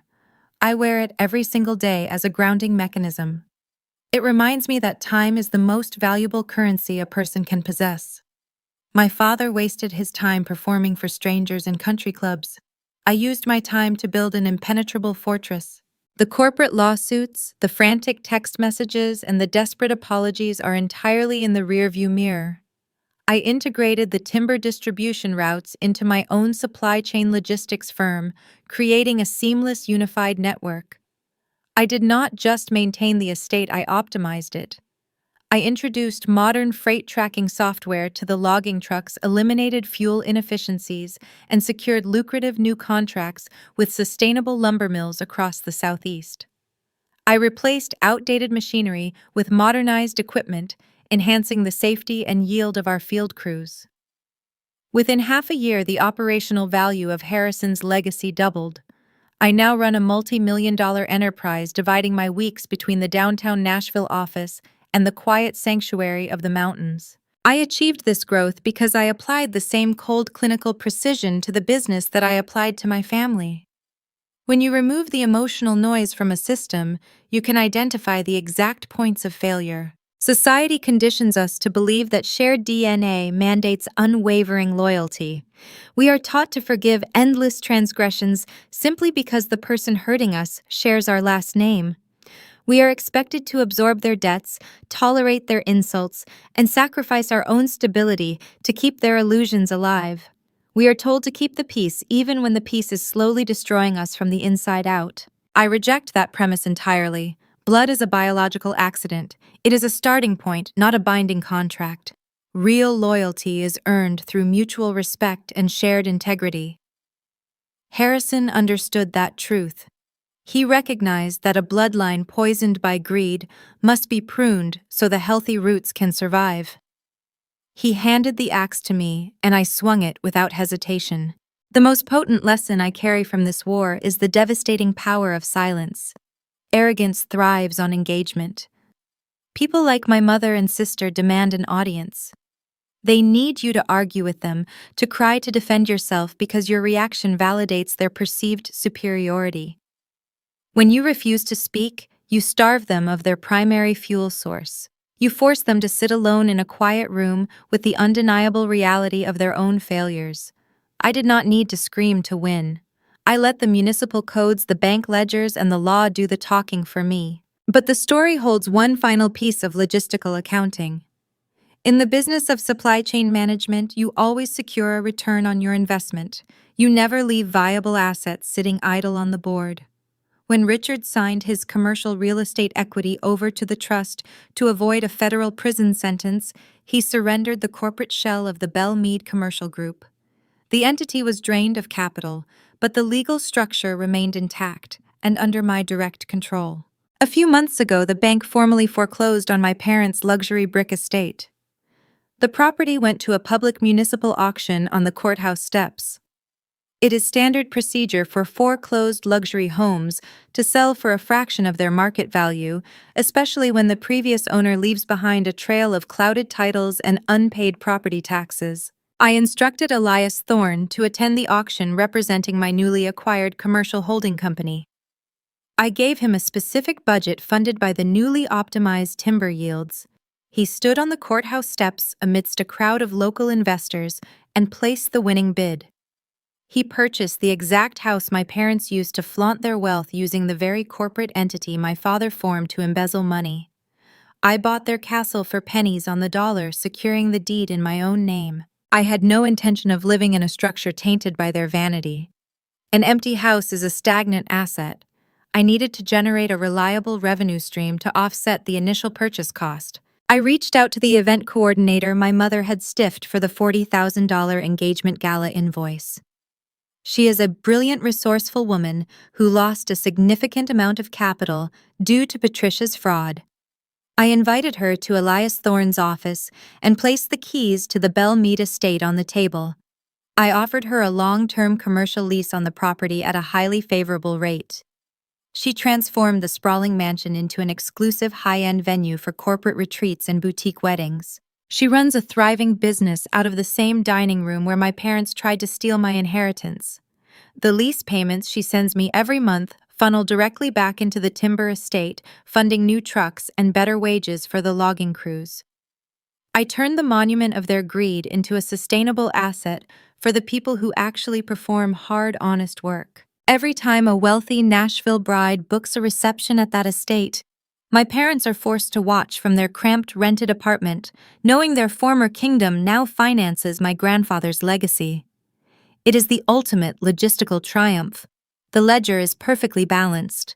The scales of justice tipped in favor of the quiet daughter who refused to surrender her ground. I step off the wooden porch and walk down the dirt path toward the tree line.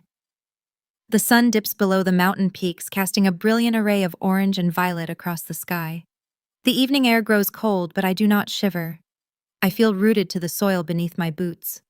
The weight I carried for 32 years trying to earn a seat at a table where I was never wanted has lifted. I am unburdened. The invisible daughter stepped out of the shadows and claimed the entire board. If this journey resonated with you, please leave a comment below. I want to ask you a serious question. Have you ever had to quietly build a trap to protect yourself from toxic family members? Did you confront them directly, or did you let their own arrogance engineer their downfall? Tell me your strategies in the comments. I read every single one. Hit the like button and subscribe to Elderly Stories if you want to hear more narratives about holding the line, setting impenetrable boundaries, and finding your own power. Thank you for listening. There is a very specific, dangerous lie woven into the fabric of modern American culture. We are taught from a young age that success is a visual medium. It looks like a pristine brick facade in a gated neighborhood, a leased luxury vehicle resting in a circular driveway, and a platinum card dropped casually onto a cafe table. We are conditioned to believe that status is a costume you wear to convince the world you belong. But as the fallout of the Nelson family reveals, a kingdom financed by high-interest bridge loans and generational theft is nothing more than a beautifully decorated prison. The deepest lesson carved into the heavy oak of the Harrison timber estate is about the true architecture of power. In a society that constantly rewards the loudest voice in the room, we frequently mistake aggression for strength. When cornered by toxic relatives, our initial human instinct is to shout. We want to defend our character, to list our grievances, to demand an apology from the people who systematically erased us. We want to slam our hands down and force them to recognize our value. Julia's journey dismantles that instinct. She proved that calculated silence is far more lethal than any scream. Silence functions as a mirror. When you refuse to argue with arrogant people, you starve them of the emotional friction they require to fuel their delusions. By stepping back and doing nothing, you force them to sit alone with the undeniable math of their own failures. True power is not convincing an entitled family that you deserve a seat at their table. True power is recognizing the table is rotting, turning your back, and walking out the door to build your own from solid wood. We must also confront the myth of unconditional blood loyalty, the expectation that you owe your parents your financial security or your sanity simply because you share a last name is a uniquely destructive narrative. Blood is merely a biological starting point. It does not grant anyone the legal or moral authority to forge your signature, extort your livelihood, or sabotage your professional reputation. Respect is earned through calloused hands and honest labor, not demanded through emotional manipulation. When you finally stop setting yourself on fire to keep your family warm, the cold air might shock you at first, but it quickly clears your lungs. If these lessons resonate with the quiet battles you are fighting in your own life, I invite you to follow the Elderly Stories channel. We share narratives that explore the tactical, grounded ways we reclaim our independence from those who try to keep us in the shadows. Join our community and let us know your thoughts in the comments.